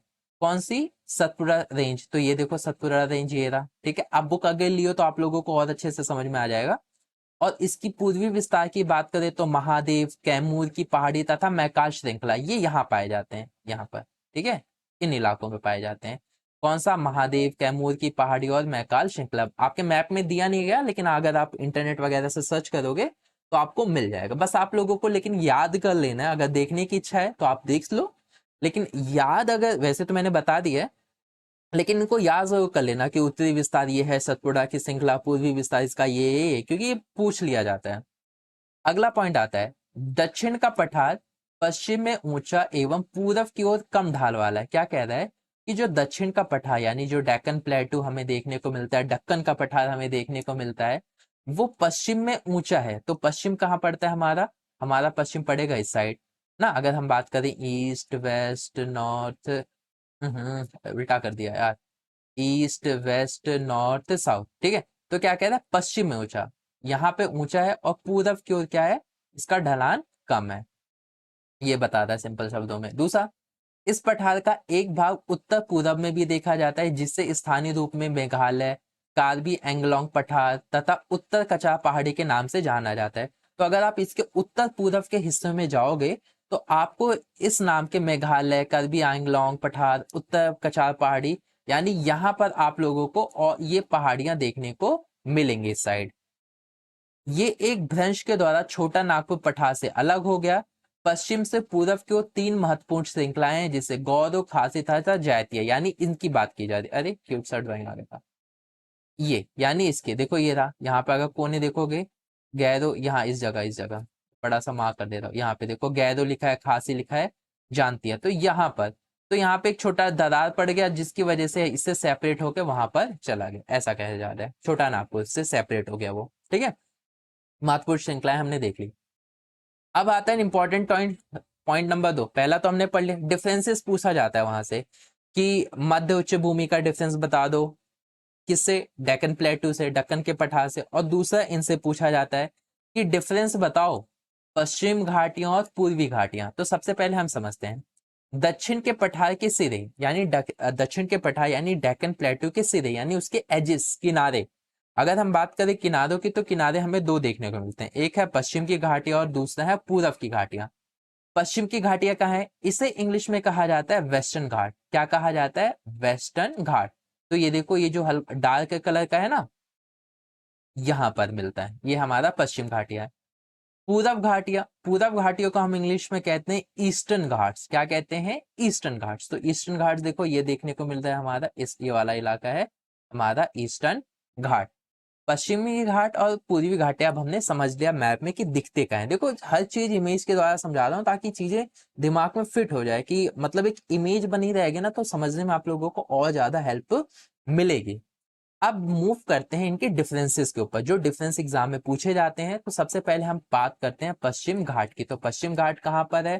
करेक्ट, यहाँ पर है अपना पश्चिम घाट। ठीक है, तो क्या कहा जा रहा है? पश्चिमी घाट पश्चिमी तट के समांतर सतत श्रृंखला है जिसे केवल दर्रों से पार ही किया जा सकता है। ठीक है, दर्रों से ही पार किया जा सकता है। अब पहले सतत श्रृंखला क्या होता है? सतत का मतलब होता है कॉन्टिन्यूअस चलती रहती है, मतलब ये लगातार चल रही है। ठीक है, अब पश्चिमी घाट पश्चिमी तट के समांतर है। अब यहाँ पर देखोगे समांतर का मतलब क्या होता है? बराबर ना। जैसे ये वाली लाइन इसके समांतर है, ये वाला मैथ थोड़ा पढ़ा रहा हूँ, ए और बी, तो ये दोनों ए और बी के समांतर मतलब इक्वल चल रही है। तो क्या कह रहा है? पश्चिमी तट। पश्चिमी तट को इंग्लिश में कहा जाता है वेस्टर्न कोस्टल प्लेन्स। तो ये देखो यहाँ पर है, देखो यहाँ पर, ठीक है, ये रहा वेस्टर्न कोस्टल प्लेन। अब जो मैं मार्क करूंगा वो है वेस्टर्न घाट, मान लो यहाँ पर है। ठीक है, थोड़ा यहाँ समझाओ, पहले ये रहा अपना वो वेस्टर्न, फिर उसी के बगल में है ये वेस्टर्न घाट। तो ये समांतर चल रही है, यही बताया जा रहा है। कॉन्टिन्यूअस है, इसी वजह से यहाँ पे जो केवल पासेस हैं, जो दर्रे हैं, उसी से ही पास किया जा सकता है। जो जगह जगह पास बने हैं तो ही पास किया जा सकता है, वैसे पास करना बहुत ही ज्यादा मुश्किल है, मतलब वो इनकन्वीनियंट है। दूसरा पॉइंट है पश्चिमी घाट की ऊंचाई अगर हम देखें तो यहाँ 900 से 1600 मीटर तक की आपको ऊंचाई देखने को मिलेगी। वेस्टर्न घाट पे जो पठार की अगर ऊंचाई आप मेजर करोगे तो 900 से 1600 मीटर के बीच में एवरेज आपको देखने को मिलेगा। पश्चिमी घाट की ऊंचाई उत्तर से दक्षिण की ओर बदल जाती है, यानी उत्तर में घाट की ऊंचाई कुछ रहेगी, दक्षिण में कुछ हो जाएगी, ये इसमें बताया गया। अगला पॉइंट बताता है अनाई मुदी इसका सबसे ऊंचा शिखर है। कौन सा? अनाई मुदी, ये ध्यान रख लेना। अनाई मुदी पश्चिमी घाट का सबसे ऊंचा शिखर है। ये मुझे कमेंट करके आप लोग बताओ कि अनाई मुदी जो है वो कितने मीटर का है, कितना मीटर इसकी हाइट है। ठीक है, ये आप लोगों को मुझे कमेंट करके बताना है। अगला आता है पूर्वी घाट। अगर किसी को पता है तो फटाफट करो, नहीं पता तो याद करके करो, कमेंट करना ही करना है। अगला आता है पूर्वी घाट। पूर्वी घाट अगर दोबारा मैं आपको दिखा दूं तो कहाँ पाया जाता है? ये रहा, ठीक है, ईस्टर्न घाट, जिसे हम कहते हैं ईस्टर्न घाट। ठीक है, अब यहाँ पे भी कॉस्ट लाइन है, जैसे वेस्ट में पड़ रही थी ना कॉस्ट लाइन, ऐसे यहाँ पे भी कॉस्ट लाइन है, यहाँ पे भी समुद्री तट है, ये रहा। ठीक है, ये भी समांतर है। ठीक है, ये भी ध्यान रख लेना। ठीक है, तो क्या बात करता है? पहला पॉइंट क्या बात है? पूर्वी घाट पूर्वी तट के समांतर असत श्रृंखला। असत का मतलब डिसकॉन्टिन्यूअस, मतलब जैसे यहाँ पे हमें कॉन्टिन्यूअस देखने को मिलती थी, लगातार चल रही है, लेकिन यहाँ असत है, यानी चल रही है रुक रही है, चल रही है रुक रही है, ऐसा मतलब ब्रेकेज है यहाँ पर। ठीक है, ये हमें देखने को मिलती है, जिसे बंगाल की खाड़ी में गिरने वाली नदियों ने काट दिया है। अब इसका इस वजह से क्योंकि यहाँ पे जो नदियां हैं वो फ्लो होती हैं और नदियां अपना रास्ता बना लेती है, तो बड़े से बड़े पहाड़ को भी काट देती हैं। तो उन नदियों ने अपना रास्ता बना लिया, तो इसी वजह से इसे पार करना ईजी है। आया नितिन बात समझ? ठीक है, दूसरा पॉइंट क्या बताता है? पूर्वी घाट की औसत ऊंचाई 600 मीटर। यहाँ पे अगर इनकी हाइट की बात करें तो एवरेज हमें 600 मीटर तक की ऊंचाई देखने को मिलेगी। महेंद्रगिरी, ध्यान रखना, कौन सा? महेंद्रगिरी सबसे ऊंचा शिखर है यहाँ पे। ठीक है, महेंद्रगिरी की हाइट क्या है ये भी आप मुझे कमेंट करके बताओ साथ साथ। ठीक है, जो कमेंट करेगा वही इंटेलिजेंट है, जो नहीं करेगा भाई उसका तो मैं क्या ही बोलूं। ठीक है, लेकिन इतना पॉइंट तो हमने पढ़ा भी। ठीक है, इसके अलावा में कुछ बुक में ही आपके है, कुछ मैं एक्स्ट्रा से नहीं बता रहा। ठीक है, इस यहाँ पे बस इस स्लाइड में मेंशन नहीं है, वो मैं आपको ऐसे ही समझा रहा हूँ। जो आप अगर लिखना चाहो तो आप उसमें ऐड कर सकते हो। ठीक है, ये तो आपको लिखना ही लिखना है, लेकिन एक दो पॉइंट मैं और आपको बताऊंगा जो आप ऐड कर लेना। पहले मैं बता ही देता हूँ, फिर उसका मतलब समझाऊंगा ऐसा क्यों है। ठीक है, तो सबसे पहले मैं बताना चाहूंगा इसमें पश्चिमी घाट में फर्टाइल होता है। ठीक है, फर्टाइल का मतलब यहाँ की जो पश्चिमी घाट की मृदा होती है, मिट्टी होती है, वो बहुत ही ज्यादा उपजाऊ होती है एज कंपेयर टू पूर्वी घाट। यानी यहाँ पर जो मिट्टी पाई जाती है पूर्वी घाट में, पहला पॉइंट, वो लेस फर्टाइल होता है। मतलब आप ऐसा लिख लेना कि पूर्वी घाट की मिट्टी जो होती है पश्चिमी घाट के मुकाबले कम उपजाऊ होती है, पश्चिमी घाट की मृदा ज्यादा उपजाऊ होती है, पूर्वी घाट की मृदा कम उपजाऊ होती है। पहला चीज तो आप पॉइंट ये लिख लेना, ठीक है। अब ऐसा क्यों होता है, इसके पीछे का फैक्टर क्या है, रीजन क्या है, वो हम ये समझने की कोशिश करते हैं। तो जैसा इसे वैसे इंग्लिश हिंदी में कहा जाता है परिवर्तीय वर्षा कहा जाता है। क्या कहा जाता है? परिवर्तीय वर्षा, ठीक है। तो परिवर्तीय वर्षा होती क्या है, इसको थोड़ा हम समझते हैं। यानी आखिरकार ऐसा क्यों है कि एक जगह सूखा सूखा, एक जगह की मिट्टी खराब और एक जगह की मिट्टी अच्छी, ठीक है, वहां पे फसल अच्छे हो रहे हैं। जैसे इस अगर हम बात करें पश्चिमी घाट की, तो यहाँ फसल अच्छे हो रहे हैं, बारिश अच्छी हो रही है। लेकिन यहाँ ना बारिश अच्छी हो रही है, मिट्टी अच्छी नहीं है, मिट्टी भी उपजाऊ नहीं है। तो ऐसा क्यों हो रहा है, उसको ये इमेज समझा रहा है, ठीक है। ये इमेज क्या शो कर रहा है, ये समझो कि क्या होता है। आपने बचपन में तो पढ़ा ही होगा कि बारिश कैसे होती है ना, साइकिल वो पढ़ा था ना आपने कि जो बारिश होती है उसका रीजन क्या होता है कि जो वाटर वेपर होते हैं, जो समुद्र के ऊपर या जमीन के ऊपर जो भी वो होते हैं, वेपर उड़ते हैं, बादलों में इकट्ठा होते हैं, फिर बारिश हो जाती है, फिर ऐसी साइकिल चलती रहती है। ये छोटी सी चीज है, आपने पढ़ा होगा। अब यही साइकिल हमें यहाँ पे भी समझनी है। मान लेते हैं, आप समझो कि वेपर बनकर उड़ गए, ठीक है। ड्रॉपलेट जो छोटे छोटे वो थे ना, बूंद, वो उड़ गए और बादल क्या कर लेता है, उसे ऑब्जर्व कर लेता है, ठीक है। बादल ने उसे क्या कर लिया, ऑब्जर्व कर लिया। अब क्या चल रहा है कि जब हवा चलती है ना, तो हवा तो उसे लेकर जा रही है इस तरह, ठीक है। अब होता यूं है कि जो हवा है ना, जब वो इस माउंटेन से क्रॉस करते हैं ना, तो माउंटेन जो है उसे रोक देता है, ठीक है। और रोकने की वजह से क्या होता है, यहाँ पर बारिश हो जाती है। अब इसका एक साइंटिफिक प्रोसेस है, क्योंकि यहाँ पे क्या होता है, ठंडे हो जाते हैं, ठीक है। जो बादल होते हैं वो ठंडे हो जाते हैं, और ठंडे पड़ने की वजह से कंडेंसिंग एक सिचुएशन होती है, जिसकी वजह से क्या होता है कि जो बादल होते हैं वो अब अपने पास जो ड्रॉपलेट्स है, जो बूंदे हैं बारिश की, उनको अब अपने साथ कैरी नहीं कर सकते।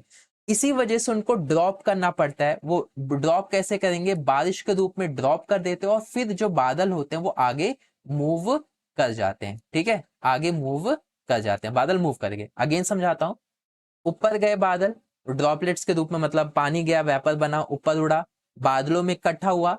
जैसे वो इस ठंडे इलाके में पहुंचता है, ठंडे इलाकों में पहुंचने की वजह से क्या होता है, कंडेंसिंग का होता है, जिसकी वजह से क्या होता है कि जो बारिश होती है, मतलब जो बादल के अंदर जो पानी रहते हैं, वो उनको छोड़ना पड़ता है। और फिर क्या होता है, पानी छोड़ देते हैं, फिर बादल क्या होते हैं, आगे मूव कर जाते हैं। अब ये बात ध्यान रखना, क्योंकि ये जो बादल, अब यही बादल अब आगे मूव कर चुका है, तो अब इन बादलों में जो वेपर होगा वो कम होगा या ज्यादा होगा? आप कहोगे कम। क्यों? क्योंकि सर वो तो पहले ही बारिश कर चुके हैं ना, तो अब इनके अंदर वेपर की जो मात्रा होगी, पानी की जो मात्रा होगी, बहुत ही कम होगी। यही कारण है, जब कम होगी तो कम का मतलब ड्राई, बारिश उतनी नहीं होगी तो उतनी बारिश का कोई मतलब भी नहीं है, ठीक है। तो इसी वजह से हमें ये देखने को मिलता है कि जो हमारा वेस्टर्न घाट है, जो पश्चिमी घाट है, वो हरा भरा देखने को मिलता है। वहीं जो पूर्वी घाट है, ठीक है, वो हिस्सा हमें कैसा देखने को मिलता है, हमें सूखा सूखा ड्राई जैसा देखने को मिलता है। ये छोटा सा प्रोसेस था, उम्मीद करता हूँ आप लोगों को अच्छा लगा होगा। ये ड्राइंग कैसे लग रही है, ये किसकी शक्ल है, आप लोगों में से कौन सा ऐसा दोस्त है आप लोगों का जो इस तरीके से दिखता है, उसको मेंशन कमेंट में जरूर करो। साथ ही साथ वीडियो आप लोगों को कैसी लगी, मतलब कि ये जो टॉपिक है समझ में आया है, नहीं आया है, ये कैसे लगी। अच्छा ये सब छोड़ो, ये ड्राइंग आप लोगों को कैसा लगा, ये कमेंट करके मुझे बताओ। नेक्स्ट टॉपिक है हमारा भारतीय मरुस्थल। अगर हम भारतीय मरुस्थल की बात करें तो इसे इंग्लिश में डेजर्ट कहा जाता है। अगर ये देखना है कि डेजर्ट कहाँ पे है, तो थर्ड नंबर इंडिकेट कर रहा है, तो मैं यहाँ मार्क कर दे रहा हूँ। यहाँ पर हमें द ग्रेट इंडियन डेजर्ट देखने को मिलता है। तो अब हम इसके बारे में कुछ और पॉइंट्स पढ़ते हैं। तो सबसे पहले अगर मैं आप लोगों को इसे इमेज के जरिए बताना चाहूँ, तो देख लो, जो इंडियन डेजर्ट है वो कुछ इस तरीके से देखने में होता है। इसे आप रेत के पहाड़ भी कह सकते हो, क्लियर। अब इसके हम सबसे पहले पॉइंट्स की तरफ बढ़ते हैं, और इसके नोट्स आप प्रिपेयर करते चलो। सबसे पहला पॉइंट ये कह रहा है कि ये अरावली पहाड़ी के पश्चिमी किनारे पर थार का मरुस्थल स्थित है। इसे थार का मरुस्थल भी कहा जाता है। इससे हमें एक चीज ये पता चलती है। और ये पहाड़ हमें रेतीले पहाड़, या ये हमारा मरुस्थल कहाँ देखने को मिलता है, अरावली पहाड़ी के पश्चिम में। तो इसे हम एक बार मैप के जरिए समझते हैं। तो ये रहा हमारा अरावली पहाड़ी, यहाँ पे हमें अरावली रेंज देखने को मिलता है। इसी के पश्चिम में अगर हम जाएंगे तो देखो ये रहा हमारा द ग्रेट इंडियन डेजर्ट, जिसे हम भारतीय मरुस्थल कहते हैं, ये यहाँ पर हमें देखने को मिलता है। और अगर इस क्षेत्र की बात करें तो इस क्षेत्र के अंदर वर्षा बहुत कम होती है, जो लगभग 150 मिलीमीटर से भी कम की वर्षा हमें देखने को यहाँ पर मिलती है। अब क्योंकि यहाँ पे वर्षा बहुत कम हो रही होगी तो इससे साफ साफ पता चल जाता है कि यहाँ पे वनस्पति भी बहुत कम देखने को मिलेंगे, यानी पेड़ पौधे यहाँ पर हमें बहुत कम देखने को मिलते हैं। देखो, क्योंकि पेड़ पौधों के लिए सबसे बड़ा जरूरी सोर्स क्या होता है? बारिश होना, पानी होना। अगर जहाँ पानी ही नहीं होगा, बहुत कम होगा, या वहां पे बारिश बहुत कम होती है, तो वनस्पति पे तो इफेक्ट पड़ेगा ही ना। तो सेम इसी वजह से यहाँ पे हमें वनस्पति बहुत कम देखने को मिलते हैं। अगला पॉइंट क्या बताता है? वर्षा ऋतु में ही यहाँ पे सरिताएं दिखती है। इसका कहने का मतलब ये है कि जब यहाँ पे रेनी सीजन होता है, जब यहाँ पे बारिश होता है, तो ही यहाँ पर आपको नदियां देखने को मिलेंगी, सरिताएं देखने को मिलेगी। और उसके बाद में बालू में ही विलीन हो जाती है, जो रेत के टीले होते हैं, जो बालू होते हैं, इसी में ही मिल जाते हैं। क्योंकि इन बारिश क्योंकि कम होती है, इतनी बारिश तो होती नहीं है कि हमेशा लंबे समय तक टिके रहें। ये कुछ समय बाद क्या हो जाते हैं कि उन्हीं टीले में, उन्हें बालू के पहाड़ों में वो मिक्स हो जाते हैं, जमीन के अंदर चले जाते हैं। अगला इसी के साथ ये बताया जाता है, पर्याप्त जल ना मिलने से वह समुद्र तक नहीं पहुंच पाते। क्योंकि कोई भी जो धारा है, कोई भी जो नदी है, वो समुद्र तक पहुंचने के लिए उसमें पानी का अमाउंट होना बहुत ज्यादा जरूरी होता है, क्योंकि बारिश नहीं होती। तो इसी वजह से ये जो धाराएं शुरू तो होती हैं, लेकिन कभी समुद्र तक नहीं पहुंच पाती। क्यों? क्योंकि इन धाराओं में ज्यादा पानी होता ही नहीं है, यानी जाते जाते ये रेगिस्तान में ही मिल जाती हैं। क्लियर है? ठीक है। तो ये चीज तो आप लोगों को समझ में आ गई होगी। अगर हम बात करें तो इस क्षेत्र के अंदर जो सबसे बड़ी हमें नदी देखने को मिलती है, जो कि है लूनी। केवल यही एक ऐसी नदी है जो इस क्षेत्र के अंदर हमें देखने को मिलती है। इसका मैप ये रहा। मैप में लूनी अगर देखने जाओगे तो यहाँ हमें देखने को मिलती है। देखो, ये यहाँ पे जाके ना खत्म हो जा रही है। क्लियर? ये यहाँ पर नहीं जा पा रही है। अरेबियन सी, जो हमारे यहाँ अरेबियन सी है, यहाँ पर नहीं जा पा रही है। क्लियर? ठीक है। अगर हम इन पहाड़ों की बात करें, रेतीले पहाड़ों की बात करें, इस मरुस्थल की बात करें, तो यहाँ पे हमें बरकान, जिसे हम अर्धचंद्राकार बालू का टीला हमें देखने को मिलेगा। इसका विस्तार बहुत अधिक क्षेत्र पर होता है, यानी अगर आप यहाँ पे जाओगे तो आपको यहाँ पे बरकान, जिसे अर्धचंद्राकार बालू का टीला भी कहा जाता है, ये आपको देखने को मिलता है। इसकी इमेज कुछ इस तरीके से है। ये अर्धचंद्राकार का मतलब आधा चांद जैसे होता है, कुछ उस तरीके से ये नजर आता है। क्लियर? अब अगर आपको टीले देखने की इच्छा है, आपको ऐसे बरकान देखने की इच्छा है, तो इसके लिए आप जैसलमेर जाइए और वहां पे आप बरकान के समूह देख सकते हो। आप लोग मुझे कमेंट करके बताइए कि आप में से कितने ऐसे लोग हैं जो ये टीले जाकर देखना चाहते हैं, और कौन ऐसे लोग हैं जो यहाँ पर जाकर देख चुके हैं। क्लियर? आप मुझे कमेंट करके बताओ कि हाँ सर मैं तो देख चुका हूँ ये, या सर मेरी देखने की इच्छा है ये टीले। क्लियर? अब हम बात करते हैं, अगर हम बात करें टीलों की, तो टीले जो होते हैं, जो आपने ये जो टीले देखे हैं, ये ना, इसे टीला कहा जा रहा है। क्लियर? जो पहाड़ जिसे कह सकते हो आप। तो ये जो पहाड़ हैं, जो टीले हैं, ये एक ही शेप के नहीं होते, बहुत तरीके के शेप के होते हैं। हम तो केवल दो ही शेप यहाँ पे पढ़ेंगे, एक जिसे बर्चन डून्स कहा जाता है, जो कि हमने अभी पढ़ा, और दूसरा जिसे लीनियर डून्स कहा जाता है। इंग्लिश में इसे लीनियर डून्स और बर्चन डून्स इसे कहा जाता। और भी डून्स होते हैं, जैसे कि हमें ट्रांसवर्स, पैराबोलिक, और भी डून्स है, लेकिन ये आपको देखना है केवल। बस इसके एग्जाम में ना ही पूछा जाता है, ना ही आपके बुक में है। तो अब हम बात करते हैं लीनियर डून्स की, जिसे हम हिंदी में कहें तो इसे हम लंबवत टीले कहते हैं। क्या कहते हैं? अगेन मेरे साथ मन में रिपीट करो, लंबवत टीले कहा जाते हैं। और ये टीले आपको कहाँ देखने को मिलेगा? भारत पाकिस्तान का जो बॉर्डर है, यहाँ पर आपको देखने को मिलेगा। ये टीले कुछ इस तरीके से हमें नजर में आते हैं, जैसे ये लाइन वाले नजर आते हैं, और ये आधा चांद। देखो, ये चांद की तरह नहीं लग रहा, हाफ हाफ मून ना, हाफ मून ऐसा ही तो होता है दिखने में कुछ ना। क्लियर? ये आधे चांद की तरह ही तो दिख रहा है हमें, ये आधा चांद की तरह दिखता है। और ये लीनियर दून, जिसे हम लंबवत टीले कह रहे हैं। तो यहां से आपको ये डेजर्ट के बारे में जितनी चीजें आपके बुक में है, वो सारी मैंने कवर कर दी है। ठीक है? इससे बाहर कुछ भी एग्जाम में नहीं पूछा जाएगा। अब हम बात करते हैं अपने अगले टॉपिक की तरफ, जिसका नाम है तटीय मैदान। अगर ये हम देखें तो तटीय मैदान को हम कॉस्ट कहते हैं। अगर कोस्ट की आप वो देखोगे कि ये कहाँ पाए जाते हैं कोस्ट लाइन, तो ये यहाँ पे हमें ये समुद्र का जो तट यहाँ पर हमें देखने को मिलते हैं, कि जितना भी ब्लैक कलर कवर्ड है ये यहाँ पे हमें कोस्ट लाइन, हमें हमारी कोस्ट हमें यहाँ पर देखने को मिलती है, हमारे यहाँ पे तटीय मैदान हमें देखने को मिलते हैं। क्लियर।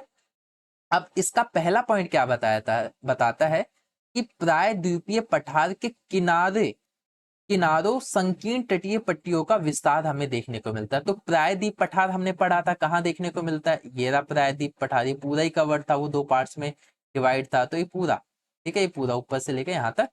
तो इसके किनारे हमने किनारे पढ़े थे, 2 किनारे पढ़े थे, एक वेस्टर्न घाट पढ़ा था, एक ईस्टर्न घाट पढ़ा था, पूर्वी घाट और पश्चिमी घाट आपको याद होगा।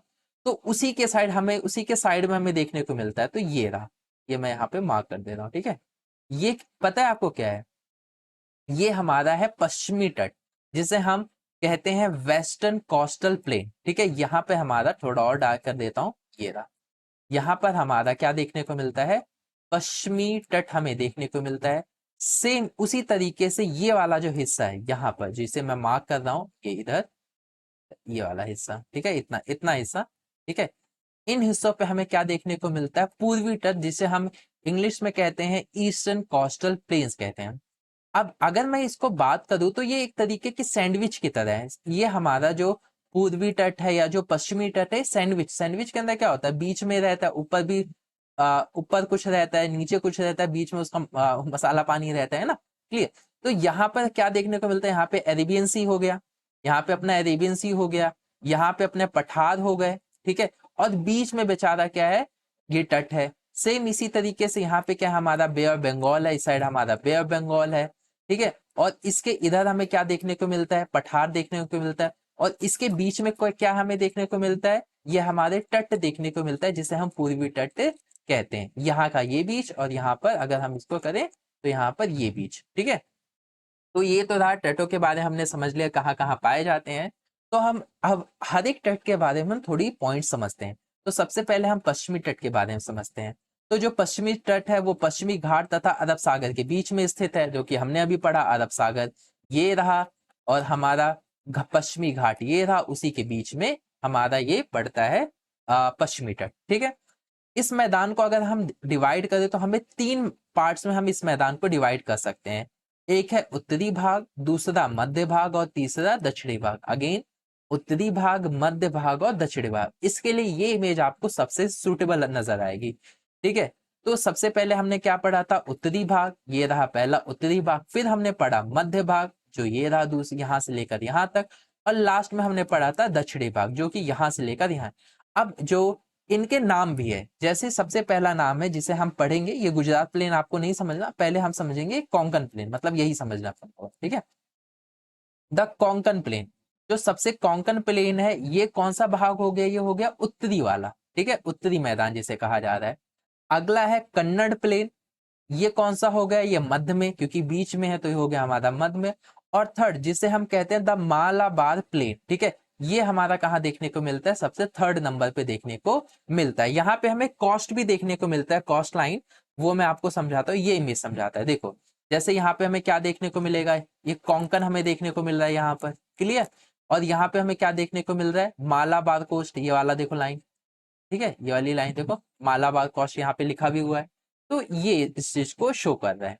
इतनी चीज तो आप लोगों को उम्मीद है समझ में आ गई होगी। Konkan plain, Kannada plain, Malabar plain हमने पढ़ लिया है। अब हम मूव करते हैं अपने दूसरा तट, जो कि है पूर्वी तट। पूर्वी तट किधर है, इस तरफ, क्लियर, इधर के हिस्से में। तो इसमें क्या कह रहा है, पूर्वी तट बंगाल की खाड़ी के साथ विस्तृत मैदान, चौड़ा और समतल है। तो ये बंगाल की खाड़ी की तरफ है, जो कि हमने देखा कि बंगाल की खाड़ी तो इधर ही है, कहाँ है, इधर है। तो इधर ये भी है, तो बंगाल की खाड़ी की तरफ है। और ये विस्तृत मैदान चौड़ा एवं समतल है, काफी ज्यादा चौड़ा हमें देखने को मिलता है, काफी ज्यादा समतल हमें ये देखने को मिलता है। अगर इसके भी भाग को, जैसे इस भाग को अलग अलग नाम से जाना जाता था, वैसे इधर के भी पूर्वी तट को भी हमने भागों में डिवाइड कर रखा है। सबसे पहले हम इसको उत्तरी भाग और है दक्षिणी भाग। उत्तरी भाग को हम उत्तरी सरकार कहते हैं, ठीक है, और दक्षिणी भाग को कोरामंडल के नाम से जानते हैं, कोरोमंडल कह लो आप, ठीक है। तो ये रहा हमारा नॉर्थन, जिसे उत्तरी सरकार कहा जा रहा है, यहां से लेकर यहां तक, ठीक है। अगला है कोरामंडल, जो कि यहां से लेकर यहां तक हमें कोरामंडल देखने को मिलता है। ये इसका उत्तरी विस्तार हो गया, ये इसका दक्षिणी विस्तार हो गया। ठीक है, अगर हम पूर्वी तट की बात करें तो यहाँ पे हमें बहुत बड़ी बड़ी नदियां भी देखने को मिलेंगी, जैसे कि महानदी, गोदावरी, कृष्णा तथा कावेरी इस तट पर विशाल डेल्टा का निर्माण करती है। तो इन नदियों का डेल्टा भी हमें यहाँ पर देखने को मिलता है, ये बड़ी बड़ी नदियां भी हमें देखने को मिलती हैं। अब हम इसको एक इमेज की तरह समझने की कोशिश करते हैं। तो ये बड़ी बड़ी नदियां होगी, जैसे कि महानदी हो गई, गोदावरी हो गई, कृष्णा हो गई, कावेरी हो गई, और ये जो डेल्टा बनाती है, तो डेल्टा तो वैसे मैंने आप लोगों को बता चुका हूं, लेकिन तो भी आप ये इमेज देखकर देख सकते हो। ये इमेज डेल्टा को ही शो कर रहा है। देखो डेल्टा कुछ इस तरीके से आकृतियां शो करती हैं।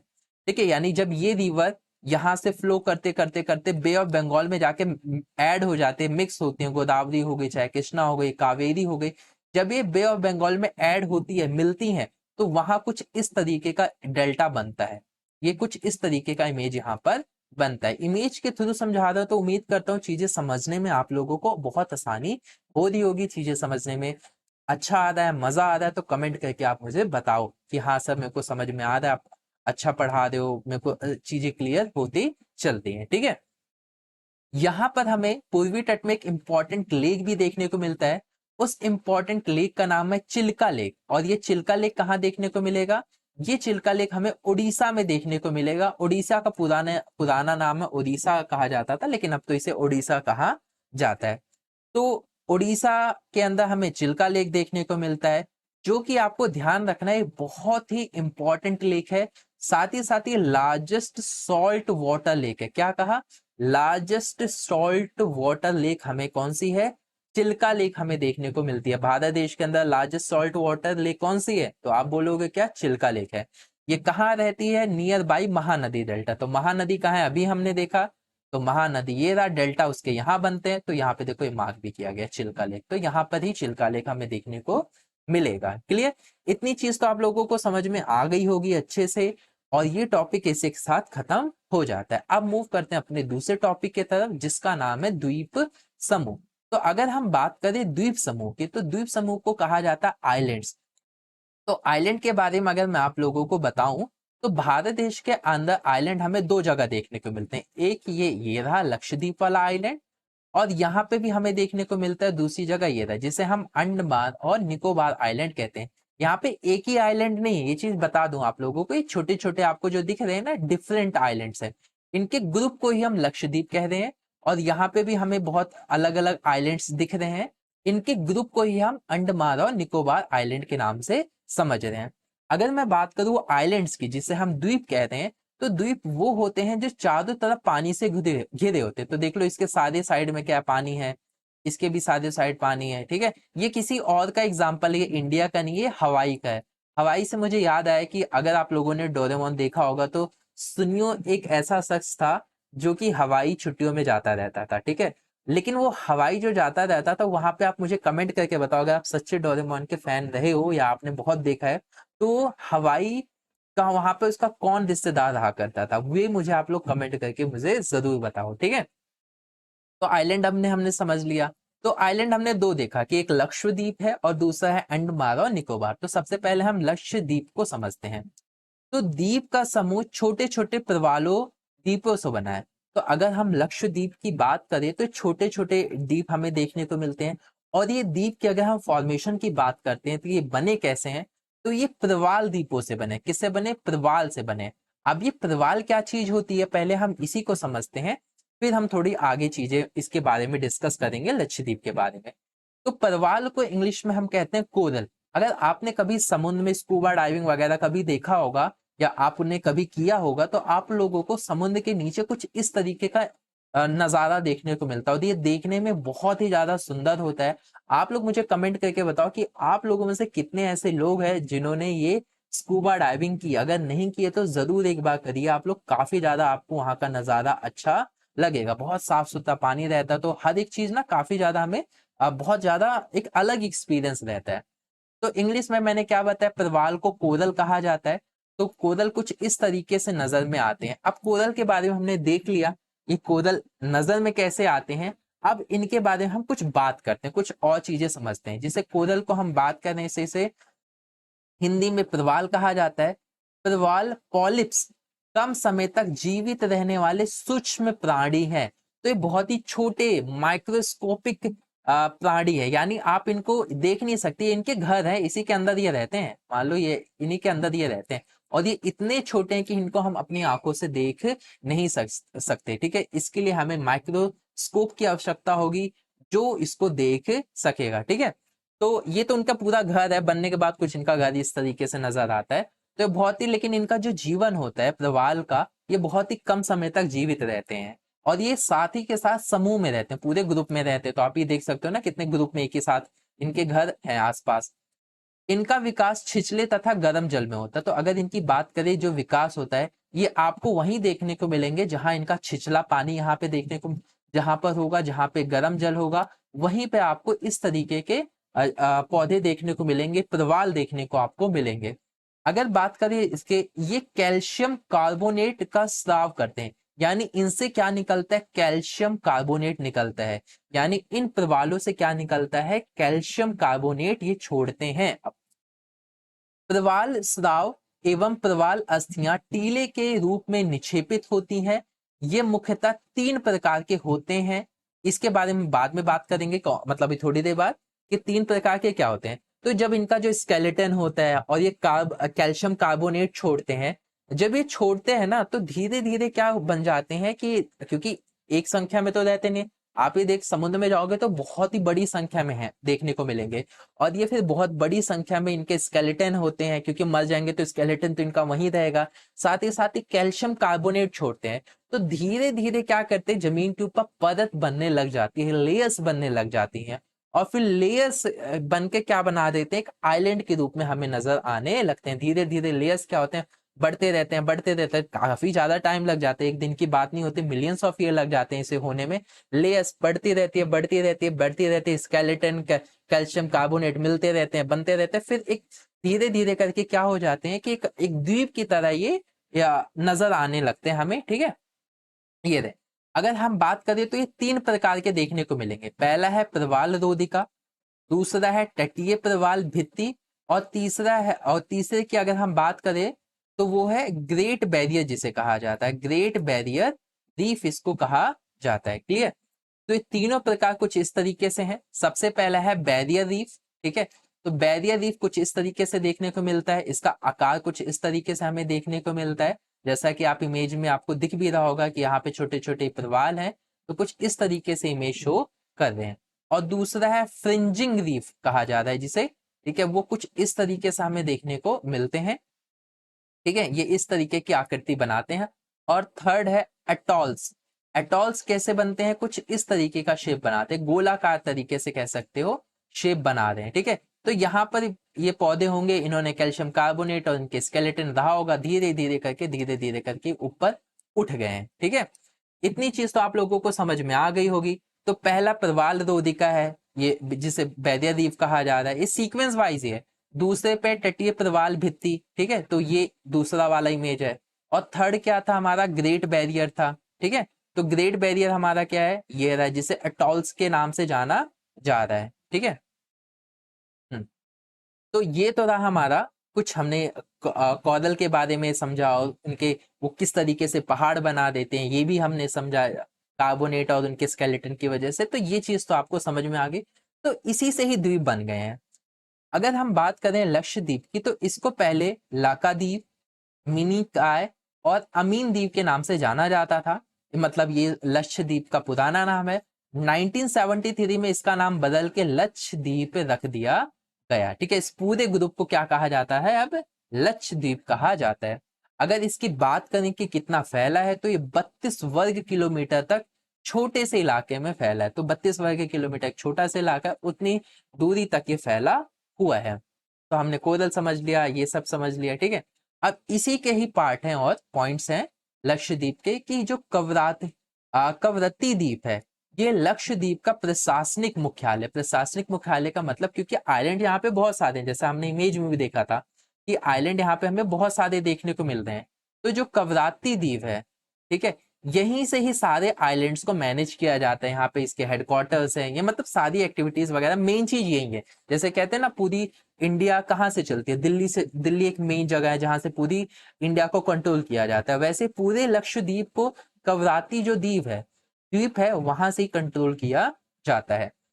अगर पूरे इस द्वीप की बात करें तो यहाँ पे हमें पादप तथा जंतु के बहुत से प्रकार देखने को मिलेंगे। पादप जंतु का मतलब यहाँ पे हमें आप बहुत तरह तरीके के पौधे देखने को मिलेंगे, फ्लावर्स देखने को मिलेंगे, जानवर देखने को मिलेंगे, चाहे वो समुद्र में रहने वाले हो या बाहर रहने वाले जो जीव हैं वो सब हमें देखने को यहाँ पर मिलते हैं। अगला पॉइंट क्या बताता है, पिटली द्वीप क्या बात बोला जा रहा है, जो पिटली द्वीप है लक्षद्वीप के ही पार्ट है, वहां पर मनुष्य का निवास नहीं है, वहां पर एक पंछी अभ्यारण्य है। ठीक है, यानी पिटली द्वीप एक ऐसी जगह है, एक ऐसा आइलैंड है जहां पे मनुष्य तो नहीं रहते, लेकिन वहां पे क्या है, पंछी अभ्यारण्य है। अब ये पंछी अभ्यारण्य को इंग्लिश में बर्ड सेंचुरी कहा जाता है। इसका मतलब एक ऐसी जगह होती है जहां पे जानवर रहते हैं ताकि वो अपने आप में विकसित कर सके। ठीक है, मतलब ऐसी ऐसी सुविधाएं मुहैया करवाई जाती है कि ताकि जानवरों को प्रोटेक्ट किया जा सके, उनको ग्रो किया जा सकते और उस पर नजर रखी जाती है। लोग उन पे नजर रखते हैं, साइंटिस्ट जो लोग होते हैं उन पे नजर रखते हैं कि इनको कोई भी तकलीफ ना होने पाए और ये लोग अच्छे से मतलब अच्छे से पल जाए। क्लियर? तो ये नाम, वैसे तो नाम पंछी है, बर्ड है, लेकिन बर्ड ही नहीं पाए जाते यहाँ पे इस सेंचुरी के अंदर, और भी डिफरेंट टाइप के जानवर भी आपको देखने को मिलेंगे। ठीक है, अब हम अगले द्वीप की तरफ बढ़ते हैं, जिस द्वीप का नाम है अंडमान एवं निकोबार द्वीप। तो ये कुछ उसकी अंडमान एवं निकोबार द्वीप की इमेज है, कुछ जो इस तरीके से देखने को मिलता है हमें। अंडमान हमें ऊपर देखने को मिलता है, वही निकोबार हमें नीचे देखने को मिलता है। तो क्योंकि ये ऊपर है तो ऊपर क्या होता है, अपना नॉर्थ होता है, नॉर्थ को हम हिंदी में कहते हैं उत्तर, और ये हमारा नीचे है तो नीचे हम क्या कहते हैं, साउथ, और साउथ को हम हिंदी में क्या कहते हैं, दक्षिण कहते हैं। तो आप इससे ये समझ सकते हो कि उत्तर में हमें क्या देखने को मिलता है, अंडमान देखने को मिलता है, और दक्षिण में हमें क्या देखने को मिलता है, निकोबार आइलैंड हमें देखने को मिलता है। और ये बंगाल की खाड़ी में ही हमें देखने को मिलता है, तो बे ऑफ बंगाल में हमें देखने को मिलता है। उत्तर से दक्षिण की तरफ, तो उत्तर ये रहा, उत्तर से दक्षिण की तरफ हमें बंगाल की खाड़ी में द्वीप देखने को मिलता है। ये चीज तो आप लोगों को समझ में आ गई होगी, लेकिन ये चीज आप लोगों के लिए जानना बहुत जरूरी है कि जो द्वीप है ना, ये देश की सुरक्षा के लिए बहुत महत्वपूर्ण द्वीप माना जाता है, इस अंडमान और निकोबार आइलैंड को। ये भारत को एक बहुत ही ज्यादा स्ट्रेटेजिक लोकेशन प्रोवाइड करता है। ये कौन से स्ट्रेटेजिक लोकेशन प्रोवाइड करता है, बस आप इतना समझ लो कि ये बैंड बजाने के लिए हमारे हम पे जो बुरा नजर रखते हैं, उन देशों पे बैंड बजाने के लिए ये आइलैंड्स हमारे लिए बहुत ही ज्यादा इंपॉर्टेंट हैं। ये चीज आप समझ लो, इससे हमारी जो नेवी है ना, वो कहीं ना कहीं बहुत ही ज्यादा पावरफुल हो जाती है। तो अभी के लिए तो इतना ही, इसके बारे में डिटेल वैसे बाद में कभी डिस्कस करेंगे, अभी तो नहीं, एग्जाम में कभी पूछा भी नहीं जाएगा और आपके बुक में दिया भी नहीं है। अगर हम बात करें अगले पॉइंट की तरह, तो इन द्वीप समूह पर पाए जाने वाले पादप एवं जंतु भी बहुत अधिक है, कि जैसे हम लक्षद्वीप में हमें अलग अलग जानवर, अलग अलग पौधे हमें देखने को मिलते थे, वैसे यहाँ पे भी हमें पेड़ पौधे, अलग अलग प्रकार के जानवर देखने को मिलेंगे। अगला पॉइंट बताता है कि ये जो द्वीप है वो विषुवत वृत्त के समीप स्थित है, और एवं यहाँ की जलवायु विषवृतीय है तथा घने जंगलों से आच्छादित है। पहले लास्ट वाला पॉइंट समझते हैं, घने जंगलों से आच्छादित का मतलब कि यहाँ पे बहुत घने जंगल आपको देखने को मिलेंगे।